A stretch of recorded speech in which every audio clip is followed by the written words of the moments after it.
Looking ahead to this evening's weather, and the UK is looking rather cloudy for many, although there will be some clear spells around. Let's take a look at the details. Zooming into the southwest, and although it will be dry, there'll be plenty of cold around, although parts of Devon and Cornwall will see some clearer skies at times. Southeast England and East Anglia will also see rather cloudy skies, with the cloud lowering to give some mist and fog in places. Western Wales will have a largely clear but chilly evening, whereas further east it'll be cloudy, with cloud breaks limited. After a very grey day today, the Midlands and Eastern England will continue cloudy and murky this evening. There will also be some mist and fog in places, perhaps becoming locally dense at times. Moving towards northern England, and we should see plenty of clear skies this evening, especially across Cumbria and Northumberland. This will lead to a chilly evening with perhaps some isolated fog patches forming. The coastal areas and the central belt of Scotland may see some cloud linger this evening, but elsewhere across Scotland will be dry and clear, leading to a cold start to the night. We move back into the cloud across Northern Ireland, with the cloud lowering at times to give some mist and fog in places, especially over the higher ground. Overnight, we will see little change across the country, with a clear but frosty night expected in the north. Canary Islands sponsors the weather. You're watching GB News live across the UK and the world on our digital stream. GB News is Britain's news channel. We are the UK's home of discussion and debate from all perspectives. We are here for you. Don't forget to join our YouTube community by clicking on that subscribe button. And if you want the GB News app, you can click and catch up on programmes anytime. We love to hear from you, so email us. gbviews@gbnews.uk. Thanks for being part of the GB News family. My name is Andrew Doyle. Join me every Sunday evening at 7 p.m. for Free Speech Nation. This is a show where we address current affairs and news stories of the week with the help of two wonderful comedian panellists. I brought in comics because I want to give it a lighter edge, and also they work for less. See you there.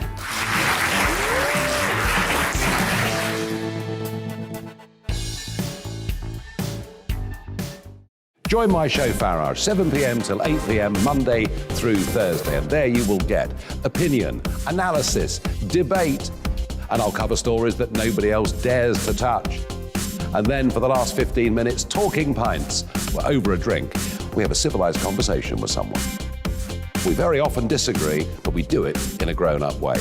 Come and join me on Farage.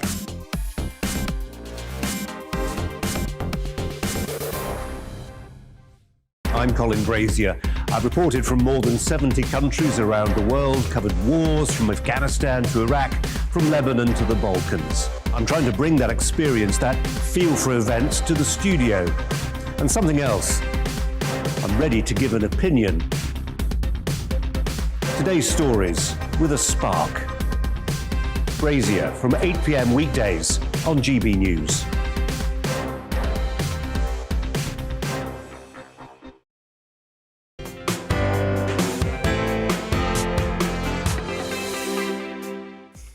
Hello, good afternoon and welcome. I'm Nana Akua, and for the next 2 hours, me and my panel will be taking on some of those big topics that are hitting the headlines right now. This show is all about opinion. It's mine, it's theirs, and of course, it's yours. We'll be debating, discussing, and at times we will disagree, but no one will be cancelled. So joining me today, it's writer and actor Janice Morgan, and also Conservative commentator Calvin Robinson. But first, let's get your latest news headlines.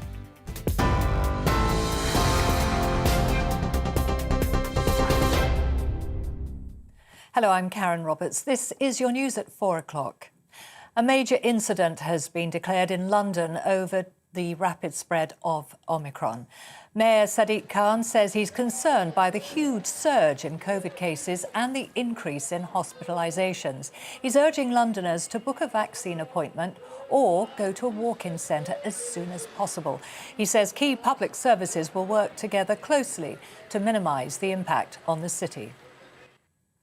Cabinet ministers have been briefed on the latest data regarding the Omicron COVID variant. It comes as new reports suggest a 2-week lockdown is being planned in England after Christmas to try to reduce the spread. 93,000 COVID cases were recorded in the UK yesterday. International hospitality consultant Peter Gorton told GB News that businesses need more clarity. All we want to do is know where we stand within the industry, because we do need financial help, because I'm in the middle of it and I see already owners making decisions and sort of saying, can we afford to keep this person on? Can we afford to, should we be closing our hotel? Do we close early? And that's very, very difficult. The rush of people trying to beat France's new COVID travel restrictions has led to a knock-on effect on freight traffic, resulting in long queues of lorries. There were lengthy tailbacks on the M20 motorway in Kent, heading to Dover, and at the entrance to the Channel Tunnel earlier. The COVID measures include restrictions on people entering France from the UK. Only essential travel is permitted, except for French nationals and residents. Racecourses, Christmas markets and football stadiums are some of the almost 3,000 sites being used as vaccination centres this weekend. Wembley, Anfield and Stamford Bridge are being used, as well as the Liverpool Christmas Ice Festival and London's Oxford Street, where there will be a vaccine bus. Meanwhile, several Premier League matches have been postponed over the weekend due to COVID outbreaks. A woman who was arrested after 4 children died in a house fire in South London has been released on bail. The 27-year-old was detained on suspicion of child neglect after the blaze at a property in Sutton on Thursday evening. Brothers Kyson and Bryson, aged 4, and Leighton and Logan, aged 3, died. Their father, Dalton Hoth, described them as bright, caring, lovable boys. Cabinet Secretary Simon Case has stepped down from leading an investigation into alleged parties held in government during lockdown. It comes after the Cabinet Office admitted a quiz was held in his department last December. Officials say he played no part in the event, but did speak briefly to staff before leaving. A Number 10 spokesperson said the move was made to ensure the probe retains public confidence. Senior civil servant Sue Gray will take over. And a national charity is urging government action to help millions of older people heat their home this winter. Age UK says 45% of over 60s are worried about staying warm amid the soaring cost of energy. They're calling for an extra one-off payment of £50 for those eligible for help with energy bills. Older people are just feeling like they're in a, between a rock and a hard place. They're very scared about going out and meeting people because of the threat of COVID and Omicron. But at the same time, they're deeply worried about how they can afford to keep their homes warm while energy prices have surged so much. There are already 1.4 million older people living in fuel poverty, and we're worried that the conditions this winter are going to push thousands more people into fuel poverty. Well, that's your news update. I'll be back in half an hour's time with the latest headlines. Now let's return to Nana Akua.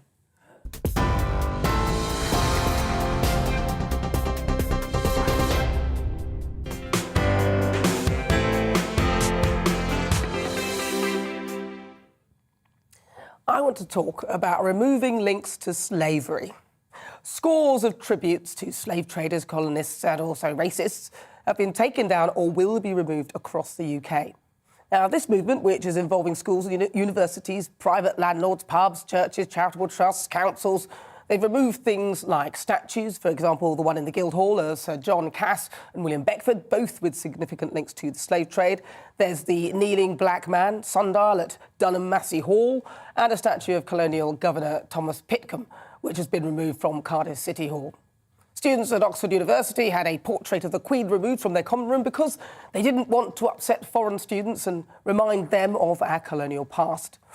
And at the last count, 39 street names have come under fire, and even pubs like the Black Bitch, which actually refers to a black female dog, but hey-ho, let's not worry about that detail. Now, Downing Street have joined in. A King James II portrait, newly displayed, is under review. The portrait was installed in the drawing room of number 11, which is the official residence of the Chancellor. Apparently, both the Duke of York and King James II led the Royal African Company, which was responsible for shipping large numbers of slaves from Africa to the Americas. So where does it end? I don't know about you, but it seems interesting that a certain section of society are quick to call out old-school slavery and colonialism links, but are quite happy to ignore the new school version of it now. If these institutions and those who want to take down these stark reminders are genuinely so incensed, then why don't they chuck out their mobile phones, their laptops and most of their electrical gadgets?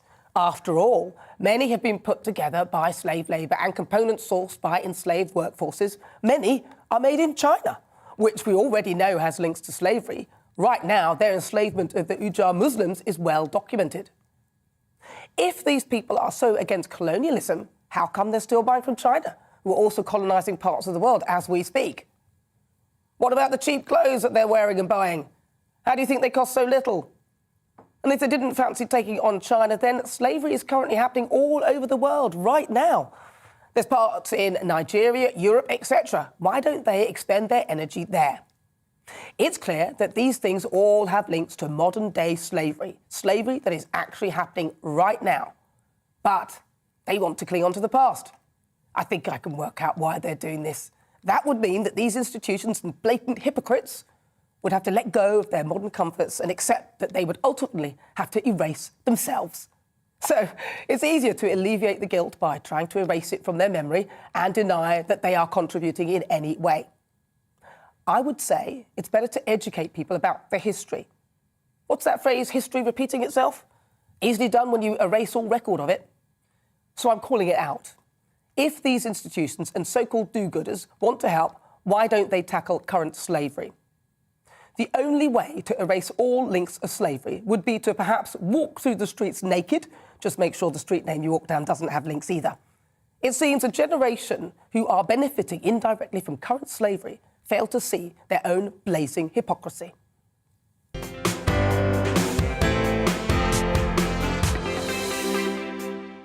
Right, so before we get stuck into the debate, here's what else is coming up. Take a look. Sage scientists warn that there should be a 2-week lockdown with limited social mixing to tackle Omicron.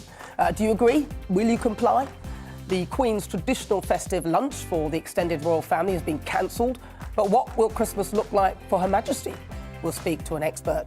That's coming up in the next hour. Tell me what you think on everything we're discussing. Email gbviews@gbnews.uk or tweet me at gbnews. Right, let's get started. Welcome to my panel, Janice Morgan and Calvin Robinson. Right, so welcome. Nice to see you again, Janice. Thank you. I didn't get the memo about the Christmas dress. I feel like I've let the side down. If I'd have known, I would have told you all about it. Oh, you should have brought a spare jumper. You look smart. You look very smart. No, that was last week anyway. I'm not wearing any Christmas stuff. Bah, humbug. It's not even happened yet. I know. Well, will it happen? That's the question. What do you think then? All this, people taking down statues, people changing street names, it's not happening. All this, university students now demanding that, the Queen's image should be taken from the common room because it doesn't want to upset people because of our colonial past. I mean, what do you make of this? It riles me up, Nana, because most of the time it's this common case of people taking offence on behalf of other people. You very rarely find anyone who says, I was really offended walking down that street with the black boy in the title of it, or I can't go into that pub because it's called the Black Boy, or oh, that statue offends me, or the Queen's in that portrait, she really reminds me of my ancestors' link to the empire and the colonial past of our... It's like, no, none of that makes any sense. What it is middle class or upper middle class, metropolitan elite types, usually white people who are saying, oh, these poor ethnic minorities won't be able to cope if they see that, let's get rid of it. It's patronising, it's condescending, but it's undemocratic. Because there's never a vote on it, or very rarely is there a vote on these things to say, should this statue remain in place? Most of the time when there is a vote, they say yes, but they don't vote. Like in Bristol, they just tear them down and throw them in the river. It's violent, it's undemocratic, and it's wrong. Well, if anything, they're just alleviating their own guilt, aren't they, then, if anything? I mean, it's not... For that statue to remind them of the colonial past, if that's what they think when they see it. I don't think that. But if that's what they think, then they're obviously feeling guilty. I can't quite understand that. And that's why they want it removed. What do you think, Janice? I like what Calvin was saying, but when you look at Edwin Colson, the statue that was torn down in Bristol, if you actually read the words on the statue, I think that's the issue. So the words on the statue describing him as being the most virtuous and wise man of the city. Now, when you really look at his history, He was a slave trader. He transported 100,000 people. 20,000 died. They just threw them off the ship. They branded the company name onto their chest, RAC. Is that somebody who we consider virtuous, most wise? So I agree with the point, and with regard to the paintings, I totally get what you're saying. But I think certain statues, when we look at now the meaning behind it, how people would interpret, say, Edward Colston, very different to how it was back in 1895. But should that mean that you should erase it then? No, but not erase it. Surely you should actually leave it there, change the plaque so that people understand, or That's educate. what I'm saying, yeah. The point is to educate people, and if you remove it, then the education is gone. I totally agree. My other point to this was that, though, these people are taking these things down, removing them, they've been all very virtuous about it, while still holding a mobile phone, most of the parts made from a place that they know slavery is actually happening. We know about the Uyghur Muslims. I'm not making that up. Yeah. It's happening in China. I guarantee these people have something made in China. I thought your monologue was strong, and I actually agree with everything that you're saying. I know we're on here to obviously debate and show different sides of the coin, but I totally agree with what you're saying there, and I think the key is education. So to educate, we can't erase history, but like they say, that plaque, some people would find it offensive if you're talking about the guy going back to Edward Colston being virtuous and wise. So let's educate, let's not get rid of it, but let's change it and update it and educate. So you could say provide better context, but I might even argue against that. I might even say, why? So what if people are offended? What does that matter? If we look at Edward Colston in particular as an example, yes, he had a terrible past. He also had a really good past. He set up almshouses, he set up charities, started schools and foundations, fed the poor, clothed people, put them through school. So here he did a lot of bad things, but he also did a lot of good things. And the statue wasn't there to remind people of the bad things. It was to remind people of the contribution he made, the positive contribution he made to that area, that part of society. And it's the same with every statue. We don't put them up to say, oh, remember his links to slavery. It's not about that, is it? It's about, oh, this guy set up charities, schools, hospitals, almshouses, and our community thrived because of the money that he invested. Yes, he might have got the money in a bad way, but nobody is perfect. And I'm not saying that we should ever just disregard the slavery and all of the horrible things, but like Nana says, these things are still going on today. People cared that much. Why would they shop, buy Chinese goods? Why are people not looking at the Uyghur situation? Well, not even that far afield. We can look at places in Eastern Europe where slavery is still going on. People are being imported, trafficked into this very country. Which is modern day slavery. It just sticks in my craw. It's absolute hypocrisy. I mean, and it's ridiculous as well. I actually think that it's important to remember it as it was, and actually at the time that was legal. It wasn't that they were doing something illegal. But as you look at history and as we look at things that we allowed, say, even 10 years ago, we've changed. We don't accept this anymore or that anymore. We can't keep just, now we don't accept that, now we don't, and then ignore what's happening right now. If we don't accept slavery and we don't subscribe to it, then we need to actually do something about it. Instead of being so virtuous, stop buying mobile phones, stop buying things that are made in China, start buying things from this country. It's far easier to just point the finger at the past and say they were bad guys, we're better now, but it's much harder to make your lifestyle changes, isn't it? I try not to support China. I've still got an iPhone here. I try not to buy cheap sweatshop goods. I noticed as I put this on this morning, this wasn't a cheap jumper. Really? But it wasn't cheap? It wasn't cheap. Really? It said made in China. Thank you, Nana. Lovely. But it said made in China, so I felt compromised. I don't try to buy Chinese goods, but it's difficult to make a difference in that way, and that's why these people don't do it. We're getting on to a larger issue here, and I think this is an important one that we do need to stop. The whole world seems to shop from China. And now, especially, I'm hearing a lot of companies in my other work and stuff that I do, say shipping to the UK, it's gone up, a container's gone up from 3,000 to 15,000. And that's because we're so reliant on China. We need to start, what's happened to the economy and the industry in the UK? If we started building up here, we wouldn't be so reliant and in the situation we are. Well, you've looked at the lateral flow tests, right? All made in China. Everything's made in China. So I'd have so much more respect if these universities started educating their students about the chain of, the chain of goods and what happens and where these things are made. If they genuinely want to protest, which is what a lot of these students seem to have plenty of time doing, then why don't they actually investigate the actual chain of events that allows a product to arrive so they can understand that what they're saying is hypocritical? If they understood, perhaps they could do something to change things. Do you know, it's really rare on a debate show that we actually get to the crux of it, and I think that is the key, it's the education. So rather than getting rid of everything, because I agree with the point you're saying, and my issue was that, say, with the statue, it was all very one-sided. Let's not get rid of that, but you need to show the other side as well, flip coin. And there are a lot of things, but it's that education, and we don't do it, and we're very selective in that education. Yeah, absolutely. I mean, the slave trade, when I went to school, the slave trade, the historical lesson that you were taught started at the slave trade. So the education is black people were slaves. Let's go a little bit further back, actually. Why don't we go when the start of mankind, when everyone sort of started out as being black? I mean, so my thoughts are people need to stop being selective with their memory, because that's exactly what's happening here.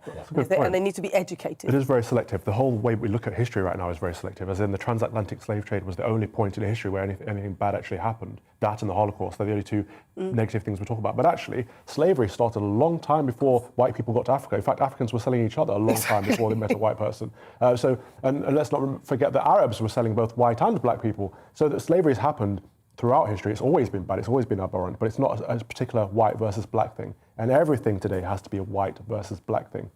That's probably why they're not bothered about China or anything like that, because they're not black. I don't understand why there's so much focus on the race element, when actually it's happening now. That's the key, and that's what I was going to say. We're looking at a picture, and we're arguing about a picture when there is so much going on, real slavery right now in the modern world, that's not getting discussed, and that's the key. And I suspect the removal of historical things is just to make some people feel a bit better about themselves. Aren't I doing well? Oh, yeah, we'll get rid of that. I mean, the pub, for one, was a bit of a silly one, because they thought it was sort of racist. But it wasn't. It was referring to an animal rather than a But there's so many names like that. I know. So racist. Do your homework. Different context. But actually, that's even worse, because it's suggesting that the word black is racist, regardless of the context or how it was meant. And that, to me, seems quite patronising as well, isn't it? Do you think that you mentioned that it's sort of white middle class trying to get offended on behalf of the minorities? Yeah. That's the case. Like, have you been in that situation where you've walked past a pub and just thought, I'm offended because it is called the Black Bitch? Listen, if it was called that, I'd be well impressed with myself. I've got a pub named after me. Keep it right at home. Bring it on. I'll be right at home. I'm going to drink in there. Who wants to buy me a drink in my pub? Get out of my pub. Get out of my pub. Get you on the side. I could see you on EastEnders. I would love to. Oh, I'd love to. You'd be good. You'd be good. Peggy Mitchell. Yeah. Nana Mitchell. Imagine. Yeah, right. I like the sound of that. Well, listen, still to come after the break. As a sage scientist warns tougher measures are needed to tackle Omicron, I'm asking, should we have a 2-week circuit breaker lockdown? This show is nothing without you, of course, so you need to email me, gbviews@gbnews.uk. Tell me what you think, and you can tweet @GBNews. There's a poll up right now asking that question, so cast your vote. But first, it's the weather. It's time to remind ourselves there's always another winter.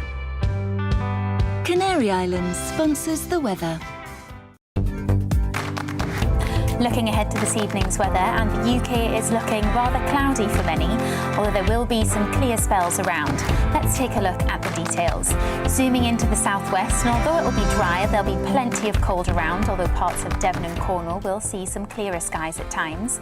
Southeast England and East Anglia will also see rather cloudy skies, with the cloud lowering to give some mist and fog in places. Western Wales will have a largely clear but chilly evening, whereas further east it'll be cloudy, with cloud breaks limited. After a very grey day today, the Midlands and Eastern England will continue cloudy and murky this evening. There will also be some mist and fog in places, perhaps becoming locally dense at times. Moving towards northern England, and we should see plenty of clear skies this evening, especially across Cumbria and Northumberland. This will lead to a chilly evening with perhaps some isolated fog patches forming. The coastal areas and the central belt of Scotland may see some cloud linger this evening, but elsewhere across Scotland will be dry and clear, leading to a cold start to the night. We move back into the cloud across Northern Ireland, with the cloud lowering at times to give some mist and fog in places, especially over the higher ground. Overnight, we will see little change across the country, with a clear but frosty night expected in the north. Canary Islands sponsors the weather.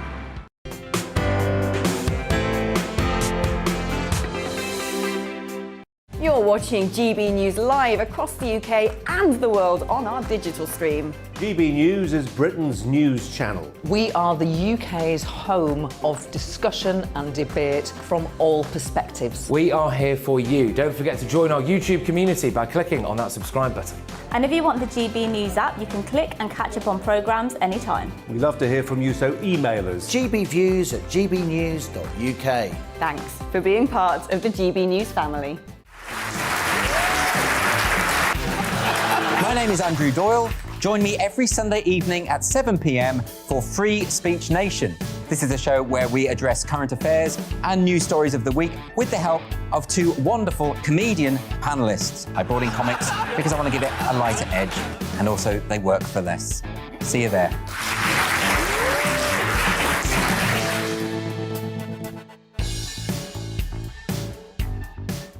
Join my show Farage, 7 p.m. till 8 p.m. Monday through Thursday, and there you will get opinion, analysis, debate, and I'll cover stories that nobody else dares to touch. And then for the last 15 minutes, talking pints. We're over a drink. We have a civilised conversation with someone. We very often disagree, but we do it in a grown-up way. Come and join me on Farage.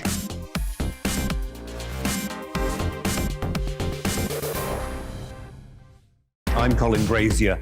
I've reported from more than 70 countries around the world, covered wars from Afghanistan to Iraq, from Lebanon to the Balkans. I'm trying to bring that experience, that feel for events, to the studio. And something else. I'm ready to give an opinion. Today's stories with a spark. Brazier from 8 p.m. weekdays on GB News. Join us for Political Correction. We're here every Sunday to correct politics and put you, the people, back in charge. We talk about all areas of the United Kingdom, including Northern Ireland. Our debate goes way beyond the Westminster Village. It's about the real country. It's about your opinion. So please, we want you to tell us what you think. This is Political Correction. Every Sunday morning from 10 a.m. here on GB News.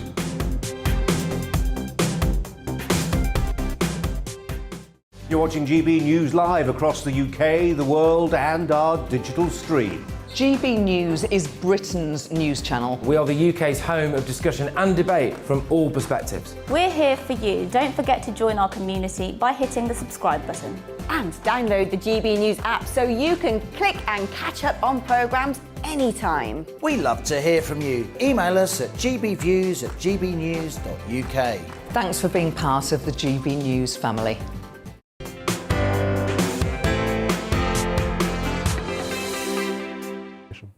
So it's time for our big debate, our Great British Debate this hour. So should we have a 2-week circuit breaker lockdown? Today, the Mayor of London has declared a major incident over what he called a huge surge in COVID cases. Meanwhile, a leading government advisor says that we need to introduce one before Christmas to tackle Omicron. So, Professor Stephen Reicher is a social psychologist and a member of the SAGE group. He says it's clear that Plan B measures alone won't be enough to stop the spiralling number of cases. And it comes amid reports officials have been drawing up draft plans for a 2-week circuit breaker lockdown after Christmas. Soon we'll hear what you think, but first let me speak to some experts. I'm joined by Professor Hugh Pennington, a bacteriologist at the University of Aberdeen. So Hugh, welcome to the programme. Now, I want to ask you about this because, OK, so case numbers are rising, but the hospitalisations don't seem to be rising and deaths don't seem to be rising. A lot of people would say that, is this Omicron as deadly as Delta? Well, the problem with Omicron is that we still don't have the data we would like to know really how serious it is. Is it as nasty as Delta or not?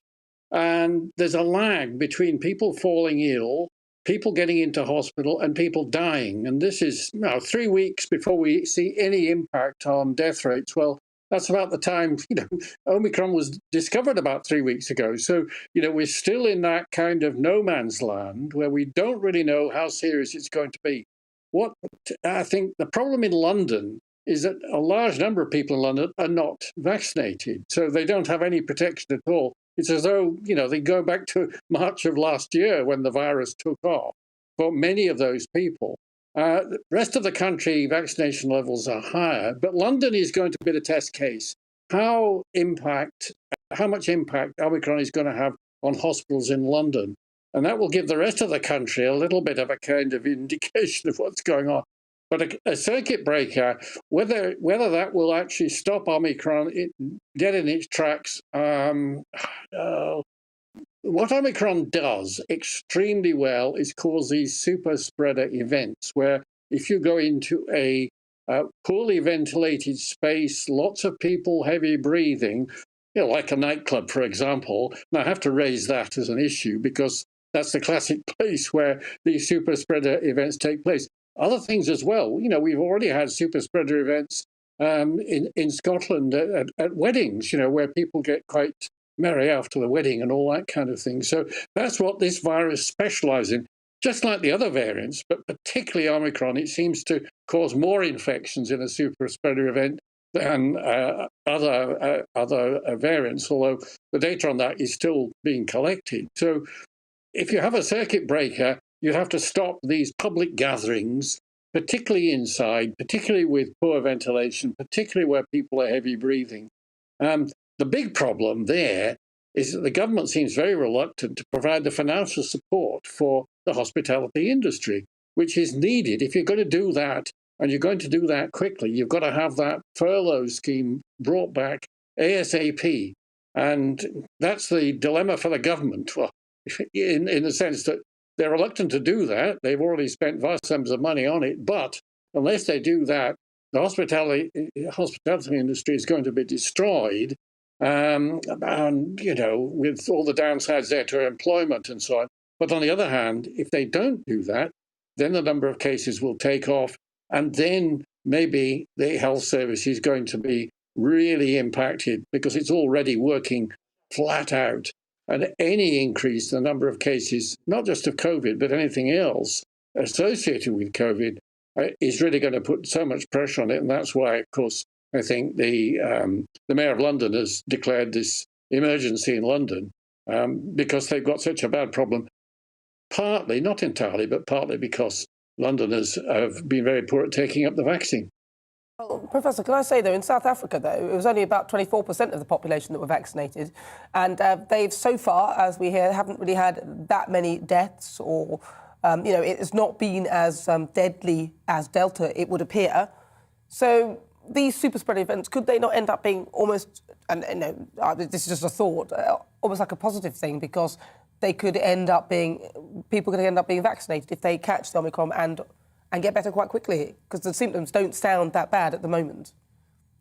Well, that's true, yeah, as far as the data from South Africa is concerned, but the population structure in South Africa is quite different from the UK. There are not as many old people, and the old people are the people who are really in the firing line for having a serious infection. And my worry about Omicron is if it gets very, very, very common in the community, which it shows all the signs of, well, it's almost there, there will be virus spilling over into people who think they're protected because they've had their boosters, but the boosters don't give 100% protection. They only give about 70% protection if we're lucky. So that means 30% of them might catch the virus and have a hard time. But of course, it's too early to tell because the data from South Africa is different from the data, for example, from London or other parts of the UK. And that's another dilemma for the government. Do they act now and, cause major damage to the economy on the basis that, maybe precautionary principle, it might turn out to be nastier than the South African data indicates. On the other hand, if they don't do anything, maybe it does turn out to be nastier than South Africa. And the real problem is, the timing of Omicron couldn't be worse, coming not only at Christmas time when people get together more frequently than they do any time of the year, but it's also winter. And we know that respiratory viruses peak just after Christmas. So that's a sort of double whammy from the Omicron point of view, plus the uncertainty about the virus, which is really, all I can say, I've said this many times, I'm glad I'm not a policymaker. Yeah, well, you know what? We'll find out all in good time, I suppose. Professor, thank you so much for your thoughts. That's Professor Hugh Pennington. He's a bacteriologist at the University of Aberdeen. I'm joined now by Dr. Roland Salmon, an epidemiologist and former director of the Communicable Disease Surveillance in Wales. So what's your view on this? Well, good afternoon, Nana. Good afternoon. I think my view, I wouldn't be endeavouring to do a circuit breaker or anything similar, because I think all the evidence is it won't make very much difference. I mean, last year, with less transmissible variants, we had a 2-week circuit breaker here in Wales. We bought ourselves maybe 2 to 3 weeks respite, and we just kicked the main part of the curve further down into winter. That was all at a cost of about £235 million set aside from the Welsh Government's contingency fund, which, scaling up to a UK level, would be something like £5 billion. And of course, all that economic loss translates into loss of life opportunities, social well-being and health going forward. I take the point that there are locations where super spreader events can occur, like nightclubs, but in my experience, it's some decades since I've been to a nightclub, you don't get very many of the older and vulnerable people actually congregating in nightclubs. So the Welsh Government's idea that if they shut down the nightclubs, that's somehow a good thing, doesn't seem to me to be really very directly addressing the problem. I'm afraid the only way we can address the problem is by getting as many of those people who are vulnerable by virtue of their age or virtue of other things wrong with them to have either complete their vaccinations or have boosters. That way we have some chance of protecting them. And let's be clear, very few of the things that we do, including vaccination, has very much impact on the spread. The spread is with us, and I'm afraid as a result of that, if it does turn out that the serious illness results, and I agree with you, the data from South Africa gives us grounds for very cautious optimism. But if it does turn out, then the NHS will come under the sort of winter pressures that we used to see with the big flu epidemics before we were successful in getting larger sections of the population vaccinated from about 2000 onwards. So Omicron, if it's weaker, could be a blessing in a way, because we will all automatically be vaccinated, because we're all it looks like we're all going to catch it. You mentioned about shutting nightclubs and that a lot of older people don't go, and you don't look, you said you're old, you don't look old at all. I'm sure you have been recently. Flattery get you everywhere, but it is a long time since I've set foot in a nightclub. Yeah, me too, to be honest. But I was going to say, but what isn't the worry that the younger people then sort of, because the progression of a lot of diseases is the younger people catch it and then they spread it to the older generations. So obviously the idea of shutting nightclubs and the circuit breaker is to stop that sort of progression. Yeah, I think what that ignores is something called rather pompously small world theory, or the 2080 theory. And that's basically that 80% of the spread is done by 20% of the people. This is a common phenomenon in infectious diseases. And of course, those 20% tend to be the people who are most indispensable to the working of the environment, of society at large. They're carers, they're healthcare workers, they're security staff, they're retail staff. So by locking the rest of us away, you don't do very much to impact on spread at all. Quite the most dangerous places throughout the COVID pandemic have been health and care facilities. Something like 20 to 25% of the deaths in the first wave were people who'd gone into hospital for other reasons and acquired it there. So I certainly think one thing that the health and care sector will have to be doing, and it's difficult for them, is looking very carefully at the procedures they have in place for preventing cross-infection. What makes it difficult in the UK is just the lack of capacity in terms of hospital beds and intensive care units. If you look at how well different countries have done around the globe, and I'm always a bit doubtful that this sort of pick a country game, this one suits my argument, so I'll pick it. But I think a general thing that you can see emerge is that those countries that are well equipped with acute care facilities, hospital beds, ICUs, do well. Those that aren't, don't. A good example, I'm going to break my own rule and pick a couple of countries now, is Brazil and Peru. Peru did all the right things, had, I think, the highest death rate in the world.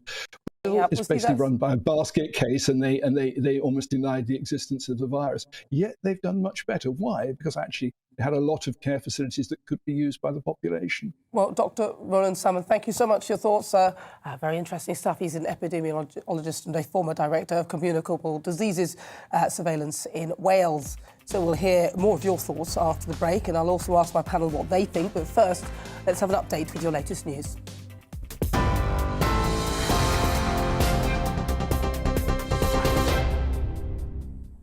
Hello, I'm Karen Roberts. Here are the latest headlines.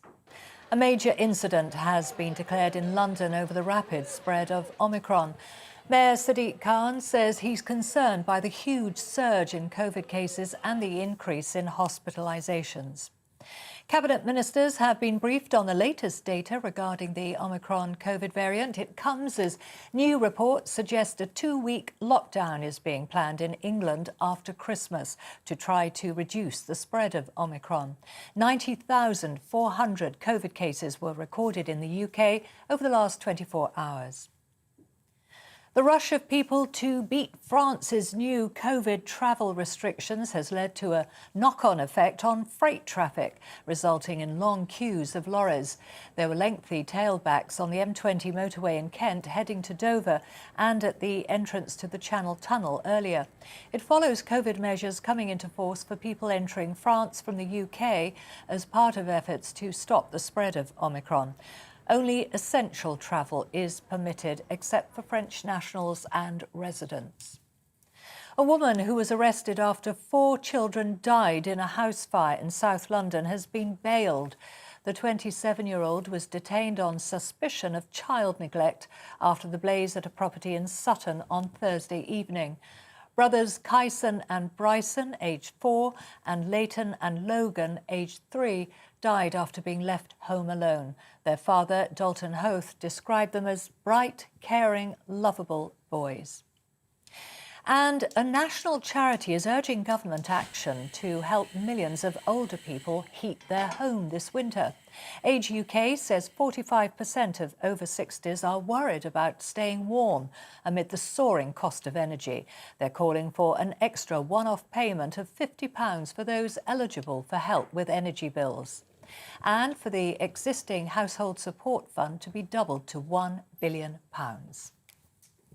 Well, I'll be back at the top of the hour with a full news update.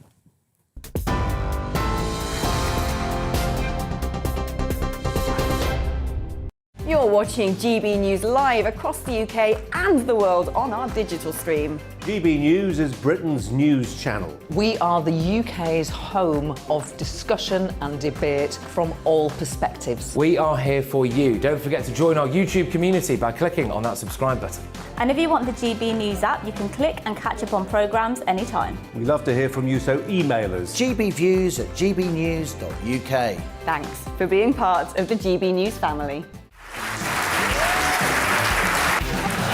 My name is Andrew Doyle. Join me every Sunday evening at 7 p.m. for Free Speech Nation. This is a show where we address current affairs and news stories of the week with the help of 2 wonderful comedian panellists. I brought in comics because I want to give it a lighter edge, and also they work for less. See you there.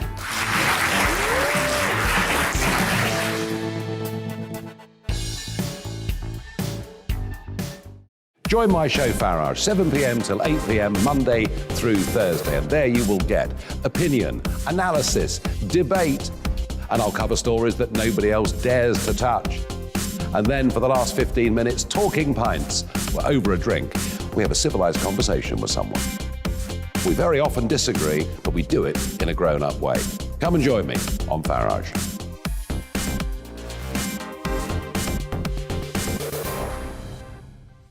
I'm Colin Brazier. I've reported from more than 70 countries around the world, covered wars from Afghanistan to Iraq, from Lebanon to the Balkans. I'm trying to bring that experience, that feel for events, to the studio. And something else, I'm ready to give an opinion. Today's stories with a spark. Brazier from 8 p.m. weekdays on GB News.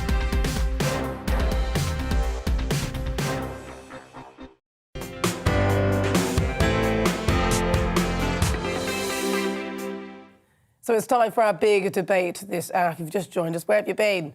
Should we have a 2-week circuit breaker lockdown? A leading government advisor with the SAGE group says that we need to introduce one before Christmas to tackle the rapid spread of Omicron. This is a strain of COVID that is the newest one. Now, before I go to my panel, here are some of the views that you said. Samuel says SAGE need to go back into obscurity. I'm starting to get sick of their advice. Lottie says, if it's really that virulent, we're all going to get it anyway. That's a good point, Lottie, actually. Ben says no, because they should be honest that it would take would be 2 weeks before, or more like 2 to 3 months. I probably read that wrong. Sorry about that. Let's have a chat with my panel, see what they think on the situation. I'm going to start with you then, Janice. 2 weeks circuit breaker lockdown. It was interesting listening to Dr. Salmon, what he was saying, that when we did this before, all we did was kick the curb a few weeks down the line. And then you were talking about the fact that admissions to hospital, although on Friday I think it was the largest 24-hour period of rise in cases, but hospital rates and deaths are not going up. So is it just a question of the government feeling like, and there's a lot going on at the moment with the government, feeling like they need to show they're doing something? I don't know. What do you think, Calvin? Yeah, that's a good point. What for? What would the lockdown or circuit breaker, whatever they want to call it, what would it be for? And if we do it now, it sets a precedent, because last year when we did it, we said, oh, we need to lock down because we don't have the vaccines yet and this and that. Everyone's been vaccinated. Well, 70% of the population has been vaccinated now. The people who want the vaccine have been offered the vaccine. Therefore, if we lock down now, that goes to show, well, this is something we're going to be doing every year. Yeah. And if hospitalizations and deaths aren't increasing, but cases are, and if this is the mildest variant we've seen so far, maybe it's a good thing it spreads because of the natural vaccine that it offers. And we're never ever talking about natural immunity. Why are we not discussing that? Why are all these measures coming into play not taking that into consideration? You know, the vaccine passport, for example, you can prove that you've taken a vaccine, you can prove that you've got a lateral flow test, so you're negative at the moment, but you can't prove if you're naturally immune. Why is that? Why is the government not pushing for, you know, healthy eating, regular exercise? I think they've been doing that for years, haven't they? All of the things that people need to be doing as well to improve your immunity. But they've been doing that for years. People just don't listen. It's just like the vaccines. People don't want to take the vaccine or the booster. And to be fair, I've taken my booster, but I'm a little bit tired. I'm thinking about this cycle of vaccine after vaccine. I'm thinking, hang on a minute. I'll take the booster, but I need to see more of this information, because I think if we were to, say, track the flu or the other flu strains that we've had throughout the years, we might notice the variants of these flus and start doing the same thing with this one. I mean, it's just, I think it's getting too much information now is becoming a bad thing, I think, on some levels. If there was clear evidence that we do this circuit breaker, it will save lives, it will make a difference, and that's hard to argue against. But when the evidence in the past is showing all we are doing is just postponing for a couple of weeks and then we're going to be in the same place, what is the point, especially with the impact to the economy that it will have? Well, so we can have Christmas. That's the point, yeah. Another good point from Janice, because look at the evidence. Look at Germany, Austria, France, countries that are implementing these stricter measures. They're still seeing an increase in cases. So the measures don't work. We've been saying this all along, the measures don't work. And it's all about protecting the NHS. Well, we've had 2 years to make sure that the NHS is protected and ready for this Christmas. And if it's not, then it's not fit for purpose and we need to look at restructuring. Absolutely. Oh, yeah, exactly. Well, we've been talking about the structure of the NHS for years. Why has this billion-pound operation, multi-billion-pound operation, not able to cope with the capacity of its own population? It doesn't make any sense to me. Why did we chuck 39 or 37 billion at track and trace? We could have chucked it into the hospitals, couldn't we? And improved those and improved the facilities. Maybe we could have built a few more hospitals with 39 billion to accommodate that. But track and trace, which was a disaster, and yet there's not enough money for things like the NHS. And I worry about the way the NHS is, because when they say it can't cope with this, I think to myself, well, where is the money going? How are they spending it? And why on earth can they not cope? Most people have been vaccinated. They should be able to manage this. And can I raise another point in that this information was leaked? So SAGE are leaking information to the press now. That goes against, again, what the government is saying we should be doing. So as we've discussed previously, the government takes on board advice from all different areas and then makes policy out of it. SAGE have no place leaking what they think should be happening to the press. It's like the Mayor of London saying that this is declaring this a major incident. The Mayor of London has power for policing, for transport. He doesn't have anything to do with our health. It's nothing to do with him whatsoever. These people are all briefing against the government, the elected representatives. Janice, any thoughts on that? I'm just going back to, so Sadiq Khan, I know by initiating a major incident, then that gives him more powers and it allows certain bodies to communicate. The thinking behind it. Yeah, one of his reasons why. But I think we're all in agreement that we need to really ask ourselves the question, will this make a difference? Back when this all began, I love the excuse, not the excuses, but people were saying, look, we're just starting, you've got to give the NHS a break, or you've got to give the decisions a break. This is 2 years on now. If we haven't got it together by now, when are we going to get it together? So are we just going to do this every winter? It's going to be a 2-week break? Is it going to go on? Where does it stop? Well, I don't get the logic behind it, because they keep saying the reason we lock down is to prevent the NHS from being overwhelmed from COVID cases. But there are hardly any COVID cases in the NHS. And every time that we lock down and put restrictions in place, we actually create a bigger backlog for everything else that people need to be cared for on the NHS. So it seems to be defeating the purpose. Surely people see this basic logic. Well, there was one point, though, that, as the epidemiologist made, was that it doesn't really change anything in the disease, but it kicks it down the curb a bit. So what they're looking at, I suspect, with this 2-week break is a breather.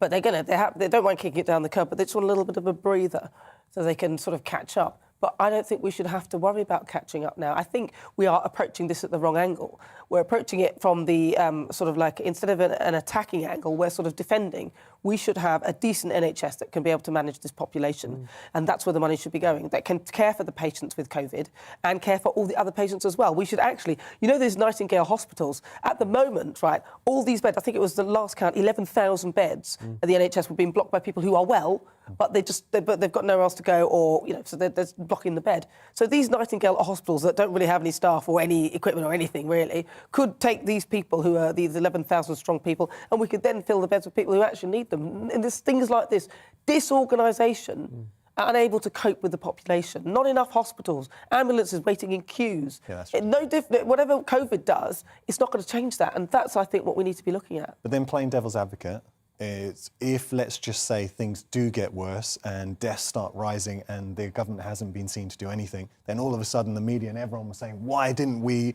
should have did a circuit break a long time ago, and it's coming down on the government. So they're kind of damned if they do, damned if they don't. Well, I don't know about that. They could do something better than this. You've both got good points there. I think, Nana, you raised the Nightingale hospital situation. They were never used, were they? They were never used, but they managed to build those very quickly. But we managed to shut down major parts of our economy. People lost their livelihoods in order to protect the NHS and save beds. But we had all these thousands of beds waiting and that were never used. That's a crime. But also, Janice, you raised the point of the mainstream media. I think they are the biggest implicators in all of this, because they're the ones pushing Project Fear, making people panic and making the government use a strong hand where they don't necessarily need to. At this point, we should be able to live with this virus. We should be able to live around it, because if we don't, it means essentially we're going to lock down every single Christmas. This is how we celebrate Christmas from now on, locked away, isolated by ourselves and lonely. Yeah. Oh, and mental health is a big aspect too, because the news now, we've had 2 years, it's very depressing and there is a lot of fear going around. And we've got to accept that this is something we need to live with. And with regard to, say, Omicron, have deaths increased? No. But what are we hearing in the news at the moment? It's the biggest increase in 24 hours. It's a major incident. But when you really look at it and digest what's going on, the hospital admissions hasn't surged, and also deaths haven't risen either. Well, they say it's a time game, though, so we don't know yet. Apparently, I think it's nearer day 10 when cytokine storms, which is the nasty side of COVID, start to kick in and things like that. So apparently there hasn't been enough time for us to ascertain whether it's... That's not fair, because that's what they're sort of saying, aren't they? For a long time, and the South Africans are saying, why are you guys getting so hyped up about it? This is nothing. This is very mild. It's fine. Wow. And we're all like, oh, no, it's a new variant. We've got to go... Why are we not monitoring all... If we're going to monitor all of these hospitalizations and deaths, why are we not monitoring, cancer deaths are going up? Diabetes deaths are going up, mental health crises are going up. If we're going to monitor numbers in hospitals, we need to monitor them all fairly across the board so people don't get neglected. And we need more detail as well, because before I think they were thinking that it's going to affect our mental health if they keep telling us how many people are dying. Yeah. But now we want to know. They're not telling us, and they're not giving us the detail. One person apparently died of Omicron. Was it with or from? Which one and how old were they? Give us the details of these people so that we understand, did they have underlying health conditions? What's the deal? Who's it affecting? And how many people is it affecting? Then we can all make judgments for ourselves. And today, I'm asking, should we have a 2-week circuit breaker lockdown? You've heard what my guests and panel think. Now it's time for your say. And lots of you have been saying a lot of things. Millie says, I'm not having one. I really cannot be bothered with yet another lockdown. How long will a circuit break really go on for? Yeah, that is a point. They say it's 2 weeks, and before you know it, it's a month. Just look at the mask wearing, which has gone on for ages. Millie, I think it's going to go on forever. Dean says, no. The people are not for a circuit breaker or any other version of it. Ben says, I'd prefer to err on the side of caution rather than have it for only 2 weeks. Oh, so you want more? This would only work if 2 weeks if you had the booster and everyone else stays locked down until they have it. Well, that's the question. I mean, what do you think? Do you think that, like, really, because a lot of people are talking about lockdowns, they're saying that actually it should be the unvaccinated. If you've not been vaccinated, there is a lockdown. That's how the way it should go, rather than those who've been taking the vaccine. That would be very interesting. I'm not going to touch that one because it's immoral, it's wrong. But what I find fascinating is people say, oh, you need to get the booster. People don't consider that the booster is no different to any other of the vaccinations. It's just you've had it more recently. So people who've just had their second jab don't necessarily need the booster because they've still got that time limit from their second jab, if the jab works at all. 125 million doses have been given out in this country so far. People who want to be injected with this thing have been injected with it by now. So locking down until more people have had a booster will not do anything. But look, one thing that we can see is the fact that now we've had the vaccinations and the boosters, it has had a positive effect. Although people are still catching it, the admissions and the severity of it has gone down. That's true, and a lot of anyway, regardless. Yeah, but the other point is a lot of unvaccinated are mostly the ones who are suffering badly in hospitals. That's not true. Well, that's what I've read. So I'm going from what I've read. The biggest number is the vaccinated at the moment. Well, no, it's bound to be the case. Well, there's more people who've been vaccinated, but those who are really, really sick, it would appear a lot of them are unvaccinated. Now, Jackie, those are the figures that I was reading. I want to see the figures. I'll show you the figures. I'll show you them after this. Right, Jackie says, who believes it would be only 2 weeks? Exactly, Jackie, that's what we're saying. Certainly not me. Please stop all this madness and let's get on with life. Yes. Abby says, I think anyone who wants a lockdown should just voluntarily lock themselves in their home and pretend that there is one. The rest of us will get on with living our lives before we die. There's also a poll-up actually on Twitter right now throughout the show asking that question. And currently 10% of you say yes and 90% say no, there should not be a circuit breaker lockdown. So still to come. As the Queen's Christmas plans fall victim to COVID, we'll be asking what Her Majesty's first Christmas without Prince Philip has in store. First, let's get a weather update. It's time to remind ourselves there's always another winter. Canary Islands sponsors the weather. Looking ahead to this evening's weather, and the UK is looking rather cloudy for many, although there will be some clear spells around. Let's take a look at the details. Zooming into the southwest, and although it will be dry, there'll be plenty of cold around, although parts of Devon and Cornwall will see some clearer skies at times. Southeast England and East Anglia will also see rather cloudy skies, with the cloud lowering to give some mist and fog in places. Western Wales will have a largely clear but chilly evening, whereas further east it'll be cloudy, with cloud breaks limited. After a very grey day today, the Midlands and Eastern England will continue cloudy and murky this evening.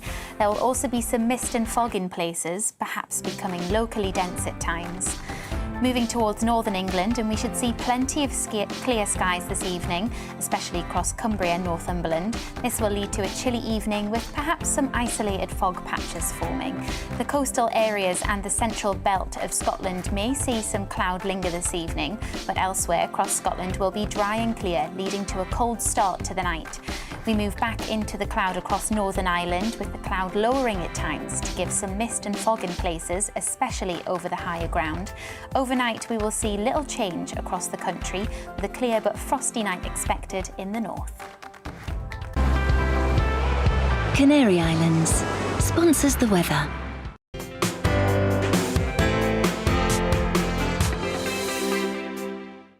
You're watching GB News live across the UK and the world on our digital stream. GB News is Britain's news channel. We are the UK's home of discussion and debate from all perspectives. We are here for you. Don't forget to join our YouTube community by clicking on that subscribe button. And if you want the GB News app, you can click and catch up on programmes anytime. We love to hear from you, so email us. gbviews@gbnews.uk. Thanks for being part of the GB News family. My name is Andrew Doyle. Join me every Sunday evening at 7 p.m. for Free Speech Nation.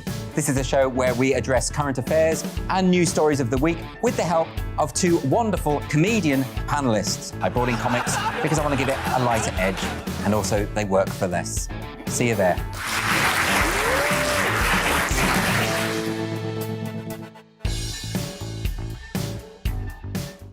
Join my show Farage, 7 p.m. till 8 p.m. Monday through Thursday, and there you will get opinion, analysis, debate, and I'll cover stories that nobody else dares to touch. And then for the last 15 minutes, talking pints. We're over a drink we have a civilised conversation with someone. We very often disagree, but we do it in a grown-up way.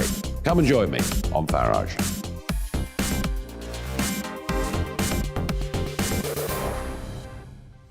I'm Colin Brazier.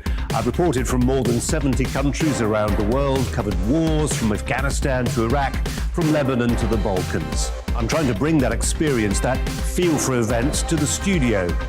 And something else. I'm ready to give an opinion. Today's stories with a spark. Brazier from 8 p.m. weekdays on GB News.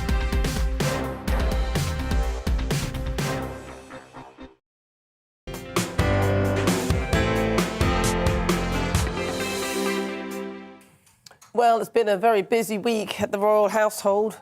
The Queen faces her first Christmas without Prince Philip, and her traditional pre-Christmas lunch with the extended royal family has fallen victim to COVID and been cancelled. Meanwhile, Prince Charles and Prince Andrew have been making headlines again, and it won't be putting Her Majesty in a very festive mood at all. So let's get a roundup with Charles Ray. He's a former royal correspondent at the Sun newspaper. Charles, God, they've been busy, these royals. Poor things. It's all sort of... It's not great, is it? So what's going on with the Queen? Tell us more. Well, what we've got with the Queen is that she traditionally has a Christmas lunch, and it will be supposed to be this Tuesday for around 50 members of the royal family. Now, that's been cancelled. She's cancelled it because of the of COVID, the Omicron, because of various rows over parties that the government have had, or wine and cheese parties, however you want to describe them. So she's felt it necessary to cancel this lunch. And allow other members of the royal family to make up their own minds as to what they do. Now, that means that she was due to go to Sandringham on Wednesday. Now, I think there's a big question mark as to whether she will go to Sandringham on Wednesday. Whatever happens, she will be at either Windsor or Sandringham. And if she's at Windsor, I think she'll be joined by Prince Charles and Camilla. The others will be spread out all over the place. Harry and Meghan, the Montecito Massive, they're back in California and won't be here. William and his family, they'll be up in Norfolk, where they have a country home. So that's the way it is. I mean, I think it's probably quite right that the Queen has cancelled this lunch. It probably wouldn't go down well throughout the country when so many millions and millions of people have had to, make decisions about Christmas this year. She's right. I think she's right to cancel it, really, just especially with the whole thing going on with the Boris Johnson and the Conservative Party and all the parties and so on. What about Prince Andrew?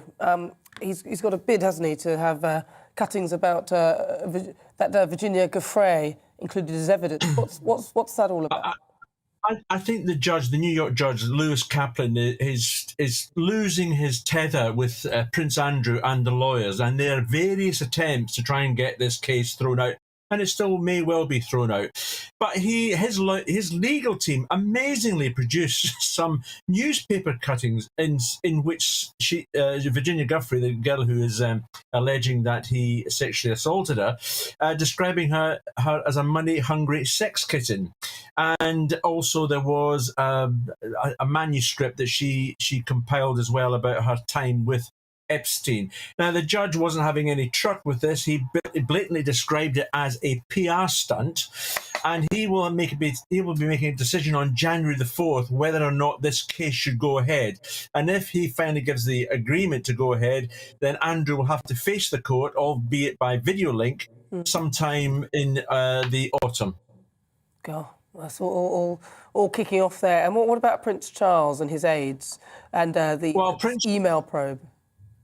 Right. There has been a story, if you remember, about a top aide of Prince Charles, Michael Fawcett, who was the chap in charge of his foundation, who resigned after a controversy over cash for awards. And the one guy we were talking about was, if you excuse me, I've got to read this one, is Mahfouz Mare Mubarak Mahfouz. Now, he's a Saudi businessman, very rich, who ended up giving Prince Charles's foundation charity 1.5 million, and in return for that, he was given an honorary CBE.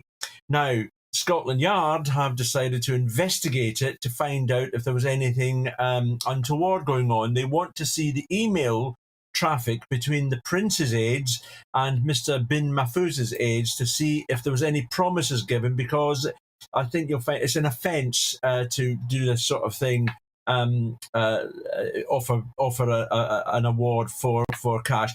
I mean, we have to make sure that the cash went to the charity. So it didn't go into anybody's back pocket. It went to the charity. Of course. Well, listen, Charles, thank you so much for that update. Pleasure. We'll get more on the royal family. We'll keep our eyes peeled. But lovely to talk to you again. That's Charles Ray. He's a former royal correspondent at The Sun. You're watching me, Nana Akua, on GB News. More to come in the next hour.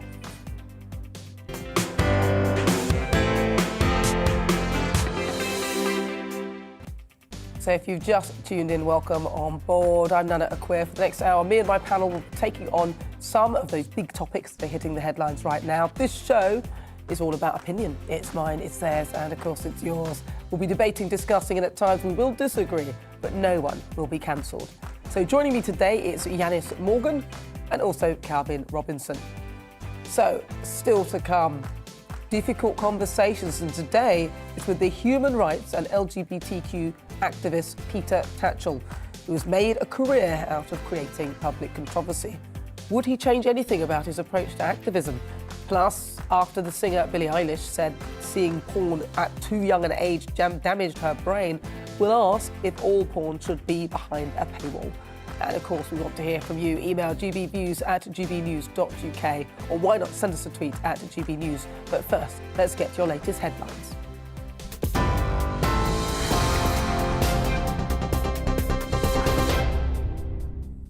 Hello, I'm Karen Roberts. This is your news at 5 o'clock. A major incident has been declared in London over the rapid spread of Omicron.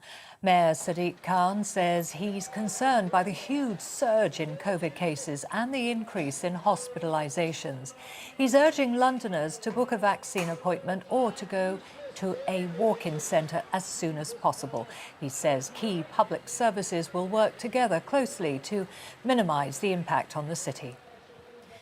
Cabinet ministers have been briefed on the latest data regarding the Omicron COVID variant. It comes as new reports suggest a 2-week lockdown is being planned in England after Christmas to try to reduce the spread. 90,400 COVID cases were recorded in the UK over the last 24 hours. International hospitality consultant Peter Gordon told GB News that businesses need more clarity. All we want to do is know where we stand within the industry, because we do need financial help. Because I'm in the middle of it, and I see already owners making decisions and sort of saying, can we afford to keep this person on? Can we afford to, should we be closing our hotel? Do we close early? And that's very, very difficult. Experts are warning indoor mixing is the biggest risk factor for the spread of the Omicron variant. Documents released by the Scientific Advisory Group for Emergencies say advisors caution that large gatherings risk creating multiple spreading events. The body says advice has been given to ministers. The rush of people trying to beat France's new COVID travel restrictions has led to a knock-on effect on freight traffic, resulting in long queues of lorries. There were lengthy tailbacks on the M20 motorway in Kent, heading to Dover, and at the entrance to the Channel Tunnel earlier. The COVID measures include restrictions on people entering France from the UK. Only essential travel is permitted, except for French nationals and residents. A number of police officers have suffered minor injuries during scuffles at an anti-vaccine protest in Parliament Square. The Met says the officers were injured while attempting to escort a police motorcyclist through the area. Video footage posted on social media shows shoving between police officers and protesters. No arrests have been made. A woman who was arrested after 4 children died in a house fire in South London has been released on bail. The 27-year-old was detained on suspicion of child neglect after the blaze at a property in Sutton on Thursday evening. Brothers Kyson and Bryson, aged 4, and Leighton and Logan, aged 3, died. Their father, Dalton Hoth, described them as bright, caring, lovable boys. Cabinet Secretary Simon Case has stepped down from leading an investigation into alleged parties held in government during lockdown. It comes after the Cabinet Office admitted a quiz was held in his department last December. Officials say he played no part in the event, but did speak briefly to staff before leaving. A Number 10 spokesperson said the move was made to ensure the probe retains public confidence. Senior civil servant Sue Gray will take over. Ghislaine Maxwell has decided not to give evidence at her sex trafficking trial in New York as the defence rested its case. The British socialite told the judge there was no reason to testify, as the government had not proven its case beyond a reasonable doubt. The 59-year-old has pleaded not guilty to 8 charges. Maxwell's lawyers claim she's a scapegoat for Jeffrey Epstein's crimes. The Defence Secretary says it's highly unlikely that Britain or its allies will send troops to defend Ukraine if Russia invades it. Ben Wallace has reportedly said it's because they're not a member of NATO, but the UK stands shoulder to shoulder with the people of Ukraine. US intelligence claims Russia has stationed 70,000 troops near to the border of the country. The Kremlin has denied preparing an invasion. And a national charity is urging government action to help millions of older people heat their home this winter. Age UK says 45% of over 60s are worried about staying warm amid the soaring cost of energy. They're calling for an extra one-off payment of £50 for those eligible for help with energy bills. Older people are just feeling like they're in a, between a rock and a hard place. They're very scared about going out and meeting people because of the threat of COVID and Omicron. But at the same time, they're deeply worried about how they can afford to keep their homes warm while energy prices have surged so much. There are already 1.4 million older people living in fuel poverty, and we're worried that the conditions this winter are going to push thousands more people into fuel poverty. Well, I'll bring you the latest headlines in half an hour's time. Until then, it's back to Nana Akua.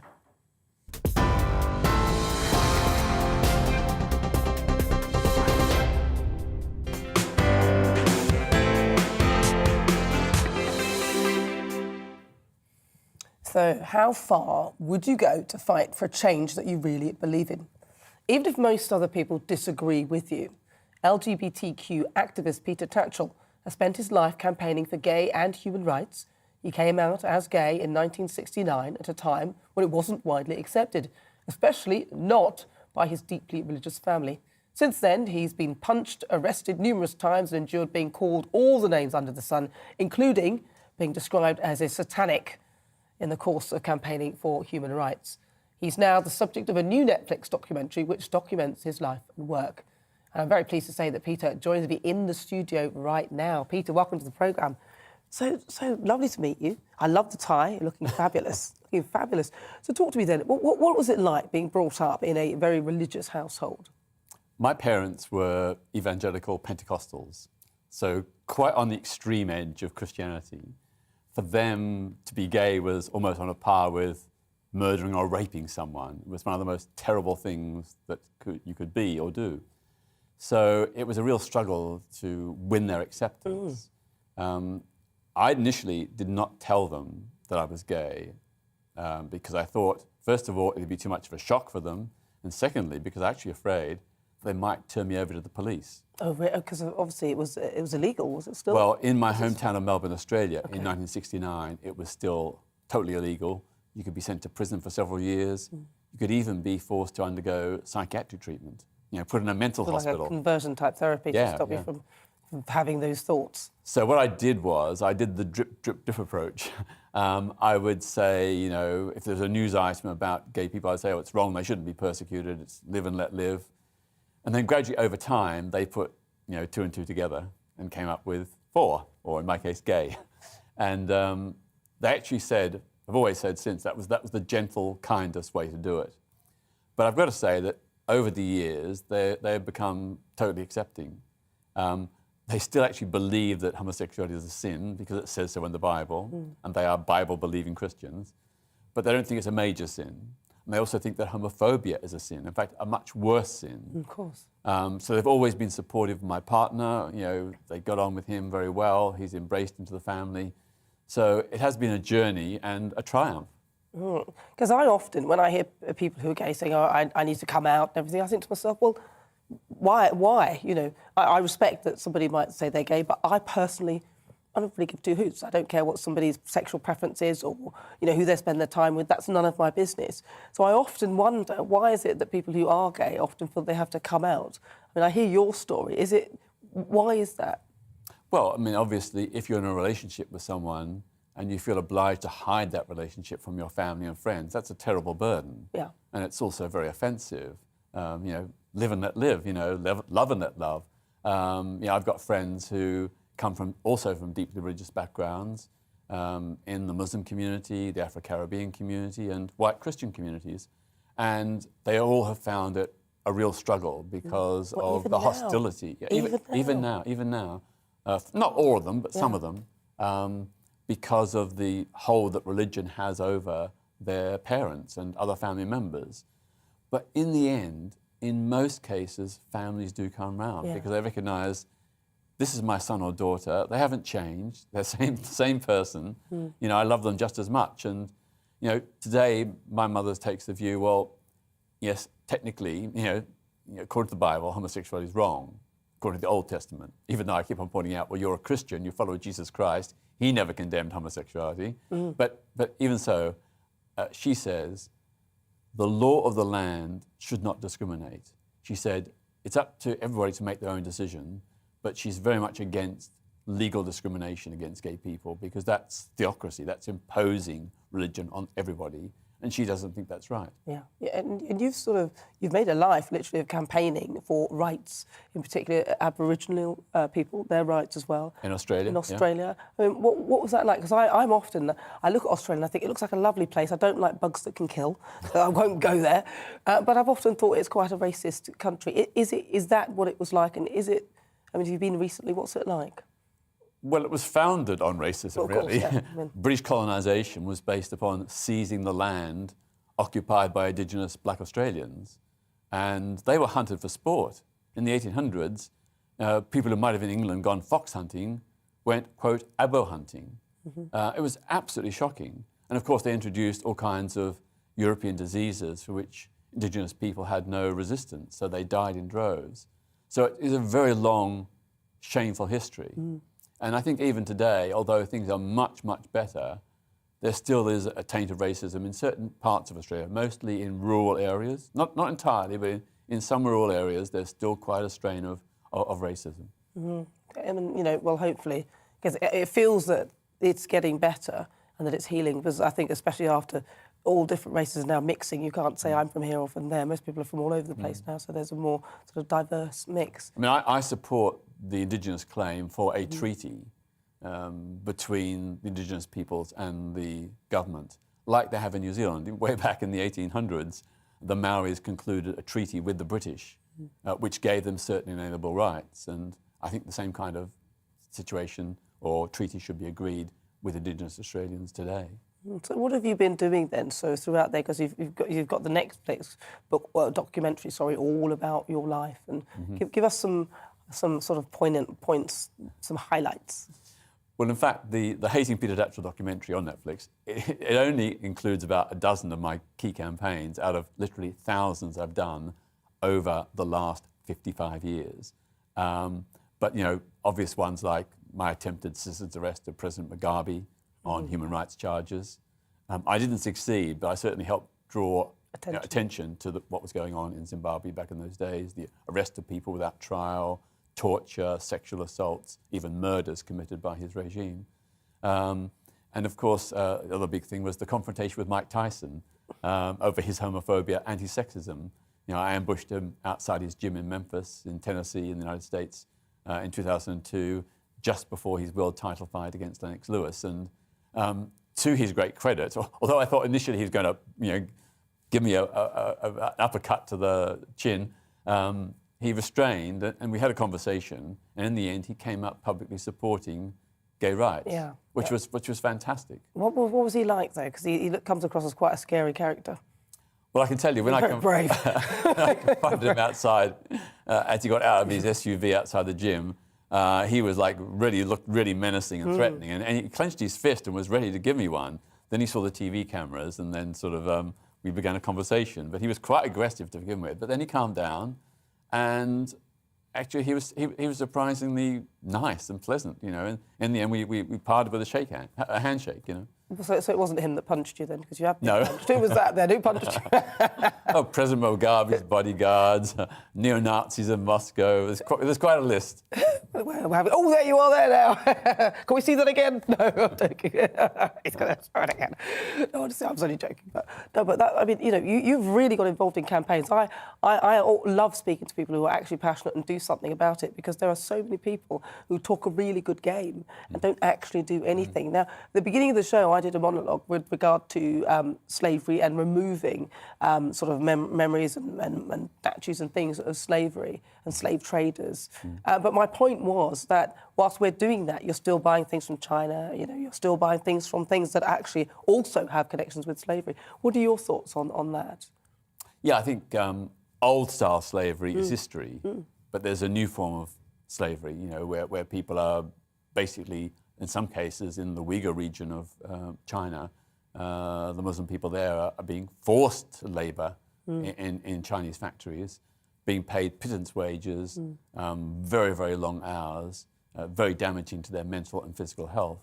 And that is replicated in many other countries, in Bangladesh and other countries as well. And I think we need to be very mindful of what products we buy and under what conditions they were made. Yeah. Because, you know, we wouldn't want our kids or family members to be forced to work under those onerous conditions for pittance wages. So why should we tolerate people in other lands doing the same? Well, thank you for that. I was wondering what your thoughts were on that. If we come back to you now and your life, being gay, how have you seen the attitude towards gay and LGBT rights? How do you feel that that's sort of evolved? Well, it's changed beyond recognition, you know, in terms of public attitudes and the law. It's always useful to remember that up until 1999, Britain had by volume the largest number of anti-gay laws of any country in the world, some of them dating back centuries. Yet just 14 years later, with the legalisation of same-sex marriage in 2013, we had some of the best laws. Now that has got to be probably the fastest, most successful law reform campaign in British history. And I want to take this moment to thank everyone, LGBT plus people and our straight friends and allies who made that possible. We together fundamentally changed things here and made millions of people's lives better. And that's an incredible achievement. Wow, and it is a wonderful achievement as well to respect people irrespective of their sexuality, race, creed, colour, whatever. It's not relevant. Just treat people the way you would like to be treated yourself. Peter, it's such a pleasure to talk to you. Just remind us again of this wonderful documentary that's out, what it's called and where people can have a look at it. It's called Hating Peter Tatchell, and it's on Netflix. The name Hating Peter Tatchell came about because when the director, Chris Amos, was making it, he was shocked by the vitriol against me. So that's how the title Hating Peter Tatchell came about. But you can view it on Netflix. I hope you enjoy it. Well, it's one to watch definitely over Christmas. Peter, thank you so much for joining me. Thank you. And thank you so much for coming in. Thank you. It's lovely to talk to you. Well, that's Peter Tatchell, absolute legend. Right, coming up, it's a big debate this hour. Today, I'm asking, should all porn be behind a paywall? First, though, let's get a weather update. It's time to remind ourselves there's always another winter. Canary Islands sponsors the weather. Looking ahead to this evening's weather, and the UK is looking rather cloudy for many, although there will be some clear spells around. Let's take a look at the details. Zooming into the southwest, and although it will be dry, there'll be plenty of cold around, although parts of Devon and Cornwall will see some clearer skies at times. Southeast England and East Anglia will also see rather cloudy skies, with the cloud lowering to give some mist and fog in places. Western Wales will have a largely clear but chilly evening, whereas further east it'll be cloudy with cloud breaks limited. After a very grey day today, the Midlands and Eastern England will continue cloudy and murky this evening. There will also be some mist and fog in places, perhaps becoming locally dense at times. Moving towards northern England, and we should see plenty of clear skies this evening, especially across Cumbria and Northumberland. This will lead to a chilly evening with perhaps some isolated fog patches forming. The coastal areas and the central belt of Scotland may see some cloud linger this evening, but elsewhere across Scotland will be dry and clear, leading to a cold start to the night. We move back into the cloud across Northern Ireland, with the cloud lowering at times to give some mist and fog in places, especially over the higher ground. Overnight, we will see little change across the country, with a clear but frosty night expected in the north. Canary Islands sponsors the weather.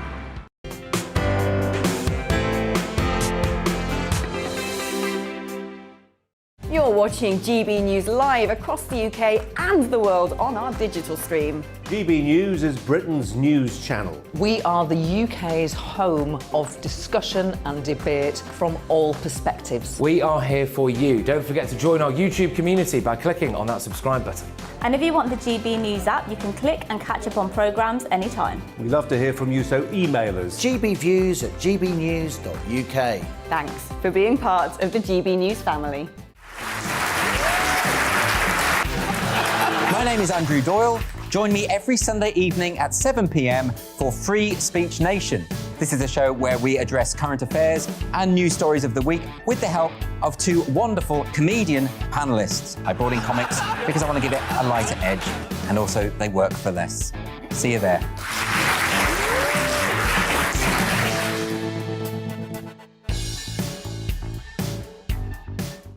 Join my show Farage, 7 p.m. till 8 p.m. Monday through Thursday, and there you will get opinion, analysis, debate, and I'll cover stories that nobody else dares to touch. And then for the last 15 minutes, talking pints. We're over a drink. We have a civilised conversation with someone.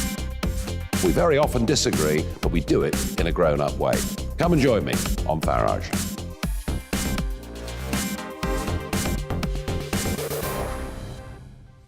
I'm Colin Brazier. I've reported from more than 70 countries around the world, covered wars from Afghanistan to Iraq, from Lebanon to the Balkans. I'm trying to bring that experience, that feel for events, to the studio. And something else. I'm ready to give an opinion. Today's stories with a spark. Brazier from 8 p.m. weekdays on GB News. Join us for the Political Correction. We're here every Sunday to correct politics and put you, the people, back in charge. We talk about all areas of the United Kingdom, including Northern Ireland. Our debate goes way beyond the Westminster Village. It's about the real country. It's about your opinion. So please, we want you to tell us what you think. This is the Political Correction. Every Sunday morning from 10 a.m. here on GB News.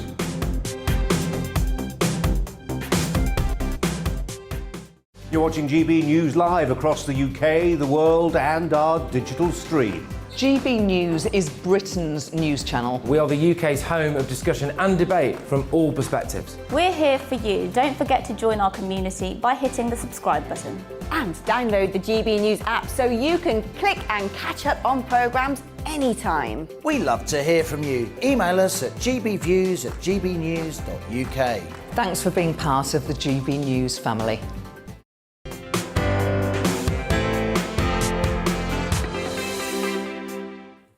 So it's time for our Great British Debate this hour. And I'm asking, should porn be behind a paywall? Pop star Billie Eilish says this week that watching violent pornography at a young age destroyed her brain and affected her early sexual experiences. She called it a disgrace and believes it created issues with men's understanding of consent. So with lots of adult sites not checking the age of users, I want to ask if people should be forced to pay and in the process provide verifiable ID to watch porn. What do you make of that? I'm joined now by adult content creator Bo Do. Do you think B Ducks? How do I say it? Let me say it properly. How do I say it? B Ducks. B Ducks. Okay, right. Thank you. So, talk to me then. So, what do you think then? Viewing porn from an early age, can it give people unrealistic expectations of sex? What's your opinion on it?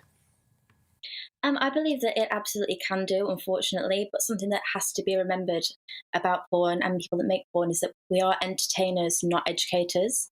As a creator who creates content exclusively behind a paywall, it would 100% be in my best interest to have all adult content behind that paywall, just to make sure that I can get paid. However, with things like age verification, there's been widespread recognition that it simply isn't manageable or fully enforceable. Because it does sound like a bit of an unrealistic expectation. We would like, and especially from your perspective, you want people to come in and have to pay for it, right? If they're going to watch, or then they need to pay. But this is impossible to sort of manage, and it's very difficult to also manage. How much do you think of a problem lies behind sex education? Do you think that's what this is about? Absolutely. I think that when people are talking about things like age verification and putting porn behind a paywall, really all we're doing is we're talking about more criminalising and restricting the industry further when it's not addressing any of the core issues, which is the fact that children aren't having a comprehensive sex education experience at school. We aren't taught things that we wish we were, and it's the lack of sex education in schools, I believe, is completely criminal. Children shouldn't be going to the internet with their curiosity. They should be going to their parents, their teachers, people that they can trust. And without that comprehensive sexual health education, they're not getting that. For what you do, I mean, so what sort of thing do you do then? What's your what do you do within this industry and in your role in this? You actually create the content. So is it that you film yourself, or people film you, or how does that work? Yes, so before the pandemic, I will be going on shoots with other models and lots of other photographers. During the pandemic, I have been shooting a lot of the content myself. I do a lot of online content with the website fansly.com, so you can find me there at itsbducks. And I love my job so much. I love my job. It offers me so much freedom. I'm earning far more than I ever have working in other roles, being a cleaner, working in retail. I adore my job. And it's just such a shame that it's viewed with such disdain and negatively by so many people who haven't had adequate sexual health education and don't know much about the porn industry other than the negative experiences that they've had themselves, which is just such a massive shame. But how's it affected you, though, as a person, though? So you're doing these sort of, I don't know whether sexual acts, I'm not really sure, I don't look at any of this kind of thing. But I'm wondering, for you, your own mindset, how does it affect you? And does it have much of an effect? Personally, for me, it has given me such a leap in confidence. Before I fully entered the sex industry, I was quite embarrassed of my body and didn't know much about it. And it wasn't until I, off my own back, sort of looked into more amateur porn and ethical and feminist porn and sort of saw more women like me in porn that I really, really enjoyed what they were doing. After I came across people that were creating amateur porn, I just wanted to be involved. It looked like a fun time, and after dipping my toe in the industry, I found that it really works for me, and I love what I do. It really gives me confidence, and I love it. I love being able to make other people feel confident as well. Yeah, I love my job. I just wish more people saw it in a positive light and less stigma and shame was placed on the sex industry, because most sex workers want to be here. We want to be doing this job. So, in a word, then, would you support a mandate for proof of ID to watch porn, yes or no? Unfortunately, I would have to say no. I do believe that most people rightfully are worried about what certain companies would do with their data once collected. We have seen recently with Grindr, they have been selling their users' information, things about their sexuality, and of course their bank details and their personal information. And it's understandable that people are worried about that. So you wouldn't support the mandate for proof of ID. Thank you so much, bducks. She's an adult content creator. I'm also joined by feminist activist, founder of Standing for Women and mother of four, Kelly J. Keane. So, Kelly, welcome to the programme. What kind of problems do you think porn can cause, and how damaging do you think it is to society?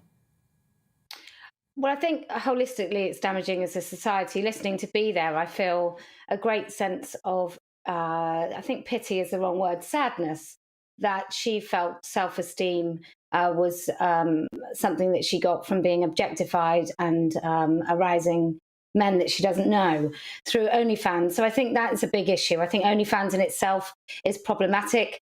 I think not only are we allowing children to watch porn, often we're allowing children to participate in it in a variety of different sites. They don't really care how old the people are who are being exploited. And many of the performers, if we can call them that, have been found to be underage. I think it's an issue. We're now finding boys under the age of 20 going into GP surgeries because they've got erectile dysfunction, because they've watched too much porn, because they have absolutely no connection between sex, intimacy, and actual real live people. So I think it's bad for the individual and it's bad for society as a whole. There's a reason that we now have cocktails that are labelled things that I certainly couldn't repeat at this time of the day or on national television. And we've got women being choked in their own homes by partners who feel that that's a perfectly normal sexual thing to do to someone. So the harm is absolutely enormous. And to say no, that just because age verification may in some cases fail, that we shouldn't have it, the damage to children is just irreversible. And I'm so delighted that Billie Eilish took the courage to actually talk about this publicly. Well, B said that B certainly didn't look sad to me. I mean, you said you feel sorry for her in a sense, but she also didn't feel objectified either. And so, whilst I respect what you think, she didn't feel those things. And she might say that your view of her would be quite patronising in a way, because she's talking about freedom and the fact that it's giving her a confidence and identity, which she enjoys.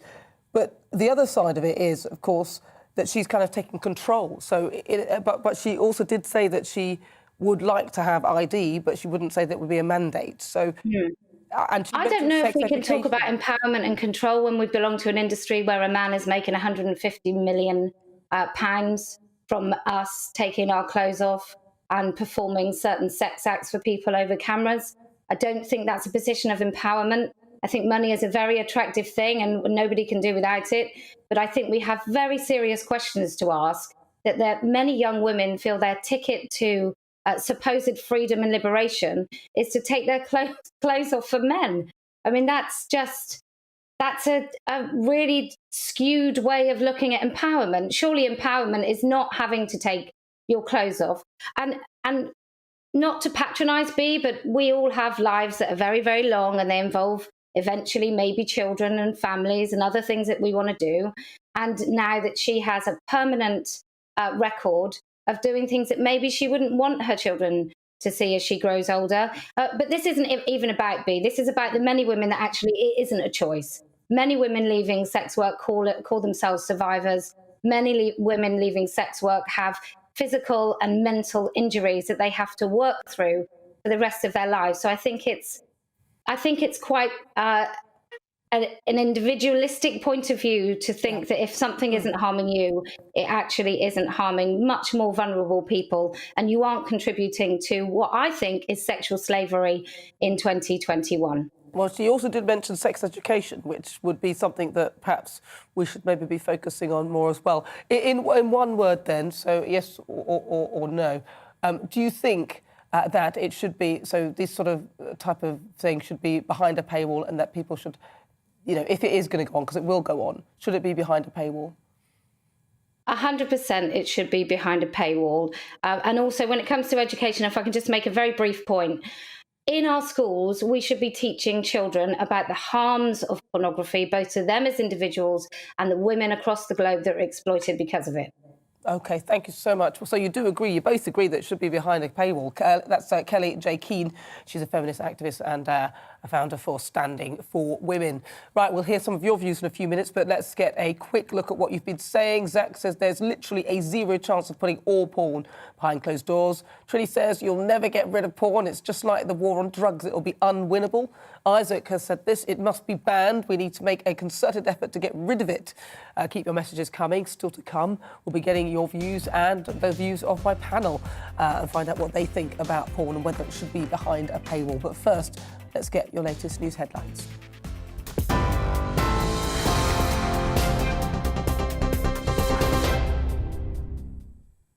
Hello, I'm Karen Roberts. Here are the latest headlines. A major incident has been declared in London over the rapid spread of Omicron. Mayor Sadiq Khan says he's concerned by the huge surge in COVID cases and the increase in hospitalisations.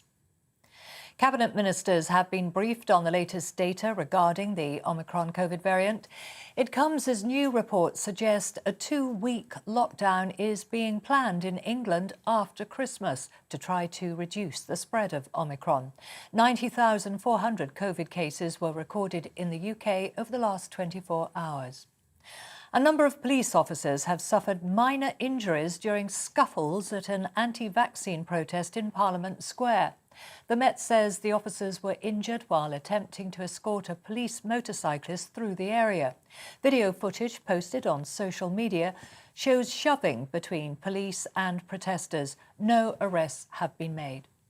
A woman who was arrested after 4 children died in a house fire in South London has been bailed. The 27-year-old was detained on suspicion of child neglect after the blaze at a property in Sutton on Thursday evening.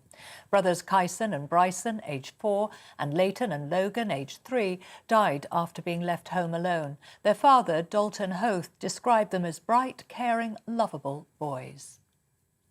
And a national charity is urging government action to help millions of older people heat their home this winter. Age UK says 45% of over 60s are worried about staying warm amid the soaring cost of energy. They're calling for an extra one-off payment of £50 for those eligible for help with energy bills, and for the existing household support fund to be doubled to £1 billion. Well, that's it on this hour, and now back to Nana.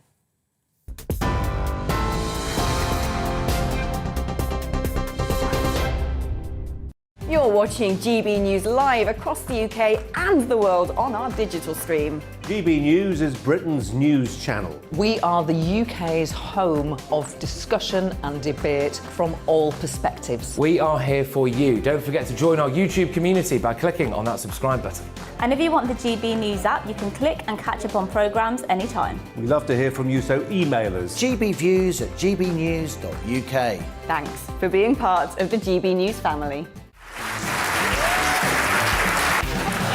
My name is Andrew Doyle. Join me every Sunday evening at 7 p.m. for Free Speech Nation. This is a show where we address current affairs and news stories of the week with the help of 2 wonderful comedian panellists. I brought in comics because I want to give it a lighter edge, and also they work for less. See you there.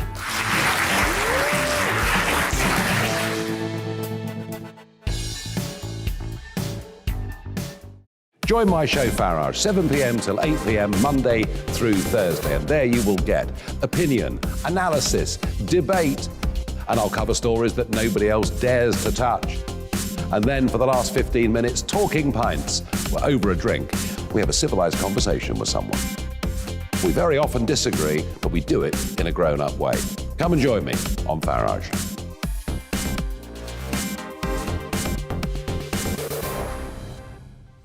I'm Colin Brazier. I've reported from more than 70 countries around the world, covered wars from Afghanistan to Iraq, from Lebanon to the Balkans. I'm trying to bring that experience, that feel for events, to the studio. And something else, I'm ready to give an opinion. Today's stories with a spark. Brazier from 8 p.m. weekdays on GB News.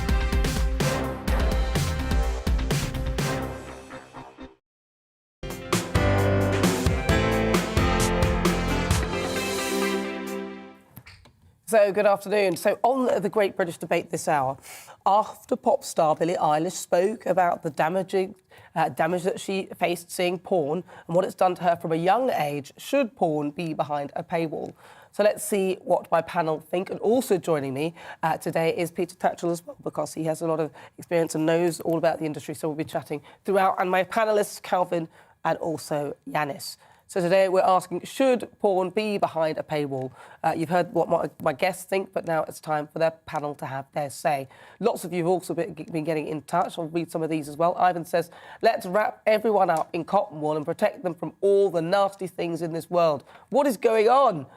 Jake says, unfortunately, the world would never work. Once content is on the internet, you can't hide it. Kevin says porn is the same as horror movies. You either like it or you hate it. How about you don't watch it if you don't like it? See, that's what I'm talking about here. Lisa says a much better idea is parents taking responsibility of what they allow their children to have access to or being exposed to. Right, let's find out from the panel their thoughts. We'll read your views throughout. So I'm going to start with you, Peter. What do you make of this? Because I don't know whether you heard the two people talking, B Dux, who is a porn star, and then also we have somebody who is a feminist who feels that actually, who had sympathy for B and felt sorry for her. Well, first of all, I think there's going to be the absolutely zero tolerance of sex trafficking and porn that involves sexual abuse and coercion. That is unacceptable in all circumstances. But there are some forms of porn that are made consensually by people who are not pressured, not pimped. There is feminist porn, for example, made by women for women. I think that's very different from a lot of the mainstream porn. And I think it's quite important to make that distinction. OK. Janice, your thoughts? I've got a couple of thoughts. Firstly, the world is very different. I remember when I grew up, so 80s, 90s, you would watch TV as a teenager. You'd watch TV in the hope of maybe seeing a flash, a topless image. That was it. That's all you got. Now, when you look at TV, it's so explicit. So we say about paywall, but look about the programmes and what is out there in the mainstream media. But when you talk about porn with going to a paywall, behind a paywall, the kind of images and what's being represented. So I was doing my research. I will have to probably burn my history now on my computer. I'm a little bit worried stuff will come up. But when you look at some of the stuff that is being shown, and Peter raised a really good point about trafficking, I totally agree with him there, but there's images where C&C, so consent and no consent, and choking, and your guests were raising these issues. So with porn, I will finish, I know I'm talking a lot now, but I was doing some research, and there was a professor at Cambridge University did research saying that the brain actually changes. When you watch porn, it's like the brain looks like a drug addict. So what it happens, your brain actually changes. Sort of. Yeah, it's the reward systems there. So what's happening is people have been consuming porn, but then you kind of search more explicit material because you're not getting the same buzz. So if youngsters are being exposed to this kind of thing, then it does normalise it, and you think that is the norm. And they want more as well. Yeah. Calvin, your thoughts on this? I'm going to lose some popularity with this, but look, let's be honest about it. Pornography is degenerate, it's immoral, it's wrong. It's obviously very harmful, not just to people's brain patterns, as we've discussed, but also to the way that people perceive the world and perceive relationships. Sex is a very intimate thing, it's a very special thing between two people who love each other, or that's at least the case it used to be. Now it's commercialised, and it's a commodity that you can buy and sell, and mostly young women are exploited through it. People like we saw earlier might be making a lot of money from it, but at the same time, later on in life, they might regret it. It will ruin their job prospects. It might ruin future relationships with opposite partners and or their children. How are their children going to think when their parents are famous on the internet for exposing themselves, all this kind of stuff. But that's neither here or there. That's just my personal take on pornography. I'm just going to say, one second, we'll come back to you, Calvin, in a minute, because we've got issues with your microphone at the moment. But I just wanted to chip in with regard to porn, because I hear what you're saying, Janice, about the changing of the brain and all that. But ultimately, I think it should be better controlled. But I think, as B pointed out, more education in terms of, sex education at school, understanding the difference between porn and actual, sex and, in a loving relationship. So I think there should be more of an education on that, rather than sort of slightly outlawing it or putting it behind a paywall. I mean, they both agreed that they'd like to see it behind a paywall, but for very different reasons. So to address that matter, and sorry about the mic issue, to address that matter, what we're talking about here is actually young people, isn't it? How it affects young people.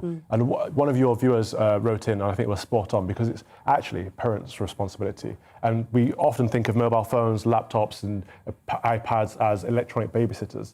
But we give young people unfettered access to the internet. That's harmful, that's dangerous. We should always be monitoring what young people are doing online. We shouldn't give them access to the internet if it's not filtered on their own. And I think at the end of the day, young people don't necessarily need smartphones. If parents are worried about their kids getting to and from school, there are dumb phones they can use that don't have access to the internet but can still phone and message each other. And when they get home from school or before bed, take those smartphones or take those devices off young people, put them somewhere safe so kids don't have access to the internet overnight, so it cuts out the bullying, it cuts out access to harmful material like pornography, and it's just about parents stepping up and doing what parents should be doing. Do you think, though, Peter, that a paywall would be the difference between more young people getting access, or do you think something else would be a better way of tackling it? Well, my starting point is that we need to recognise that the naked human body is a good, beautiful thing. There's nothing shameful about the nude body. There's nothing shameful about sex. Sex is entirely natural. It has the great potential to give people pleasure, happiness, fulfillment, and indeed bonding of couples. So let's get away from this idea that nudity and sex are bad. No, that's not. And if that's the case, if they're not bad, then why should visual representations of them be bad? What we have to do, of course, is make sure that that representation is not exploitative, not abusive, with consent, and also we do need to educate young people. I talk in schools a lot, and I often ask young kids, why, when they say they watch porn, I say, why do you watch porn? And the universal answer from both boys and girls is because we don't get this information in sex education. Remember, just 2 weeks ago, a young girl, 15 years old, said to me, I've got a boyfriend, I don't know what to do. Teachers won't tell me. I went and looked at porn so I can know what to do. I asked her what kind of porn did she watch. She said it was just between a nice couple, they were kissing and cuddling. It wasn't abusive. She said she hadn't been harmed by it. She said she didn't see anything wrong with it. But she said, thanks to watching that porn, she now knew what to do with her boyfriend. And she made him happy, and he made her happy in return. Oh, this Perhaps there is. No, but so porn behind a paywall, perhaps there is some level of sex education that people can learn through. No, but I'm just thinking, outside the box instead of going with the norm. Is there anything where young people can actually learn about sex in a sort of more visual way rather than through porn? There's more sex education in school now than there ever has been. Dame Rachel D'Souza spoke this week in the papers about this, saying that we need to talk early and often to young people about sex and educate them. Absolutely right. So it's not just a school's job. In fact, it's probably not a school's job. It's a parent's job to have that conversation.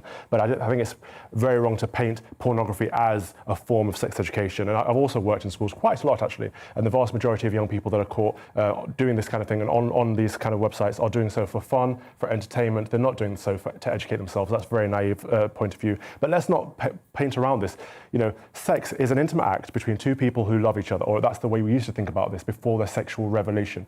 And we've lost our moral values in this country if we think that exploiting young women on the internet, putting sexual acts out there for everyone to take pleasure out and commercialising and buying, essentially, and selling the bodies of young women, if we think that is appropriate and okay, we've lost our way in life. Well, it's interesting that you call it a naive point of view, but Peter pointed out that that's exactly what happened. Somebody watched some sort of pornography which enabled them to learn about sex. Yeah, and I call that as rubbish. Well, no, but that's what he's saying, and so that's not really, and when you talk about exploitation, B didn't look like she'd been exploited. B looked to me like she said she was taking control of her life. But the point I made before, when my mic wasn't working, is that a lot of these people might be making money from it, even if they're not exploited. A lot of people are exploited in this industry, as we know, but even if they're not and they're making money and getting success, later in life they may regret it when it comes to finding a life partner and or their children grow up and see that their parents have been exploiting themselves and exposing themselves on the internet. It is degenerate, it's immoral, and we should have a stigma around putting your body out there for everyone to see. Well, at least they both agreed that it should be behind a paywall, so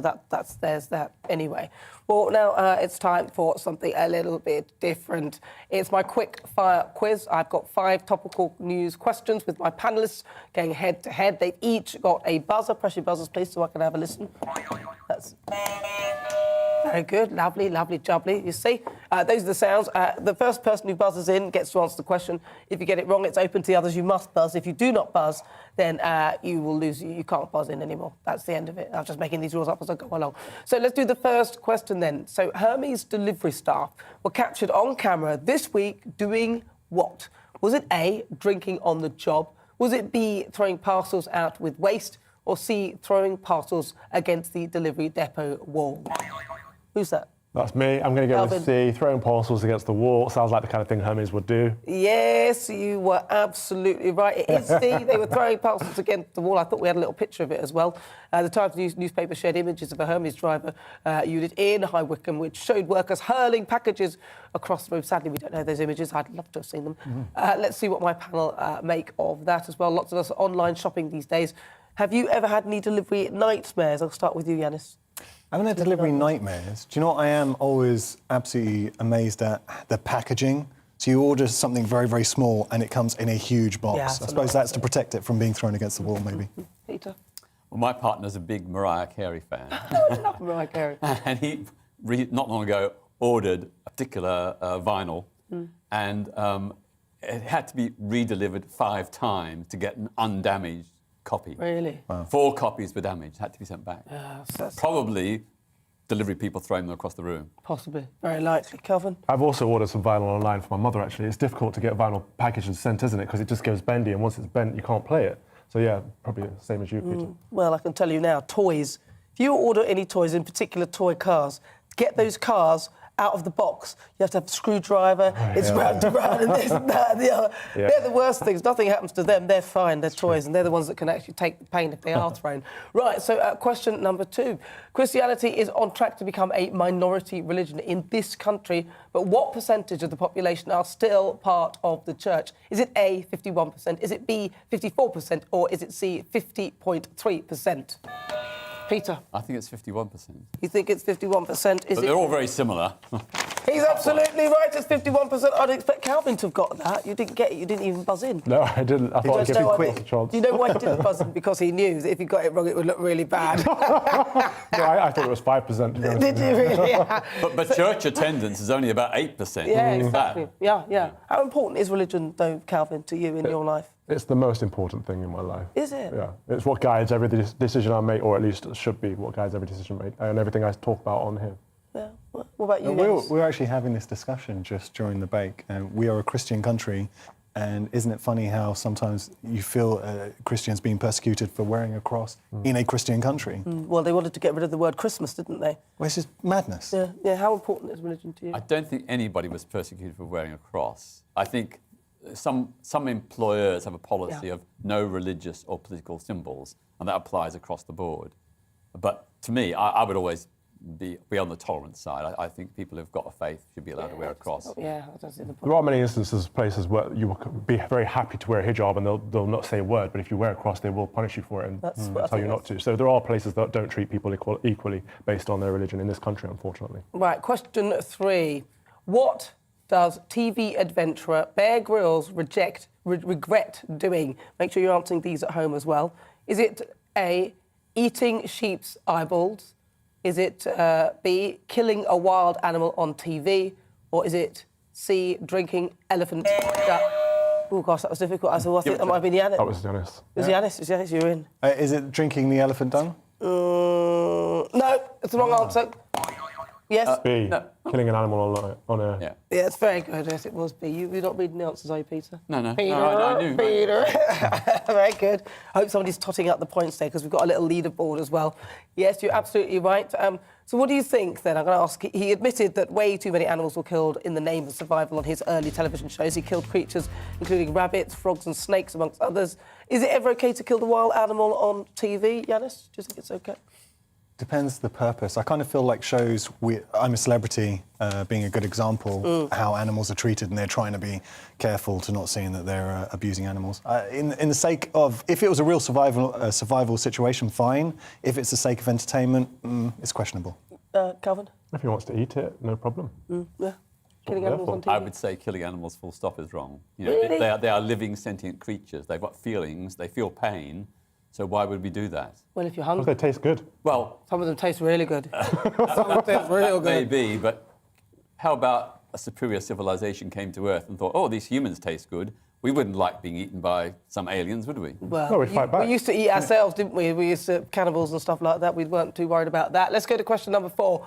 And this is a true or false. The length of time you have to isolate after positive COVID result is going to come down from 10 days to 7 days, provided you test negative. True or false? Janice? False. Is it false? Yes, it is false, actually. You're absolutely right. Professor Neil Ferguson has recommended that the 10-day quarantine is cut, but it's just his opinion. The policy hasn't been confirmed. He said it could lead to measures being more effective due to greater compliance. So would you be less worried? Would you be prepared to... Would you rather self-isolation for 7 days? We need to stop listening to Professor Neil Ferguson, that's what I'm saying. What do you think? I think self-isolation is a sensible, thoughtful, considerate thing to do. The argument is that it's taking out a lot of key workers for 10 days. Yeah, but if they've got COVID... Well, if they're not transmitting, so say we're talking about the effects of Omicron, then I'd say no. All right, final question then. Whoever gets the closest to this answer gets the point. So how much does a 6-day super luxury trip to the northernmost parts of the planet cost?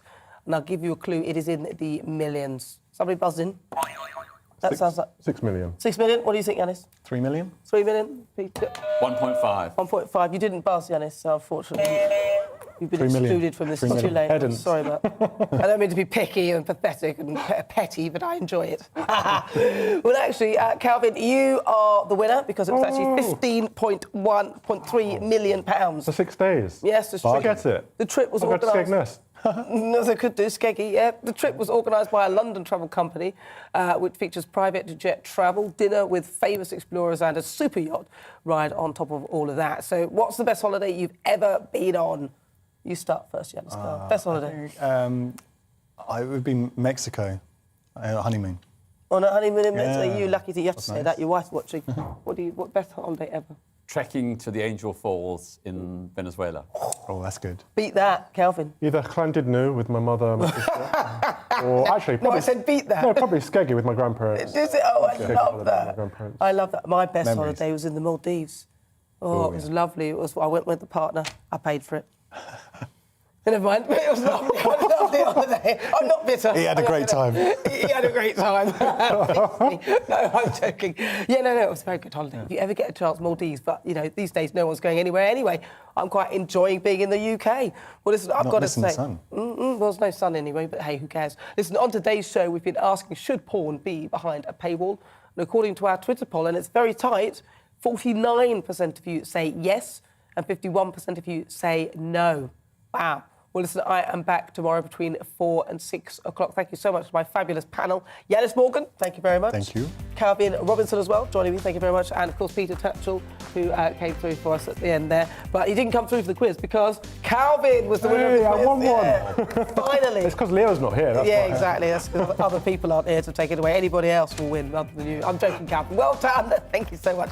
And thank you so much to you at home for joining me. It's such a pleasure as ever.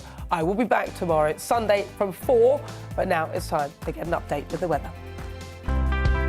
It's time to remind ourselves there's always another winter.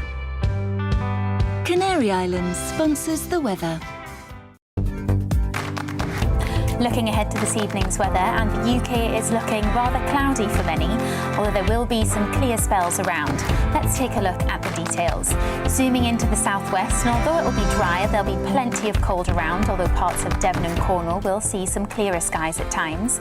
Southeast England and East Anglia will also see rather cloudy skies, with the cloud lowering to give some mist and fog in places.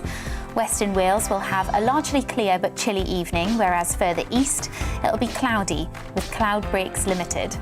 After a very grey day today, the Midlands and Eastern England will continue cloudy and murky this evening. There will also be some mist and fog in places, perhaps becoming locally dense at times. Moving towards northern England, and we should see plenty of clear skies this evening, especially across Cumbria and Northumberland. This will lead to a chilly evening with perhaps some isolated fog patches forming. The coastal areas and the central belt of Scotland may see some cloud linger this evening, but elsewhere across Scotland will be dry and clear, leading to a cold start to the night. We move back into the cloud across Northern Ireland, with the cloud lowering at times to give some mist and fog in places, especially over the higher ground. Overnight, we will see little change across the country, with a clear but frosty night expected in the north. Canary Islands sponsors the weather.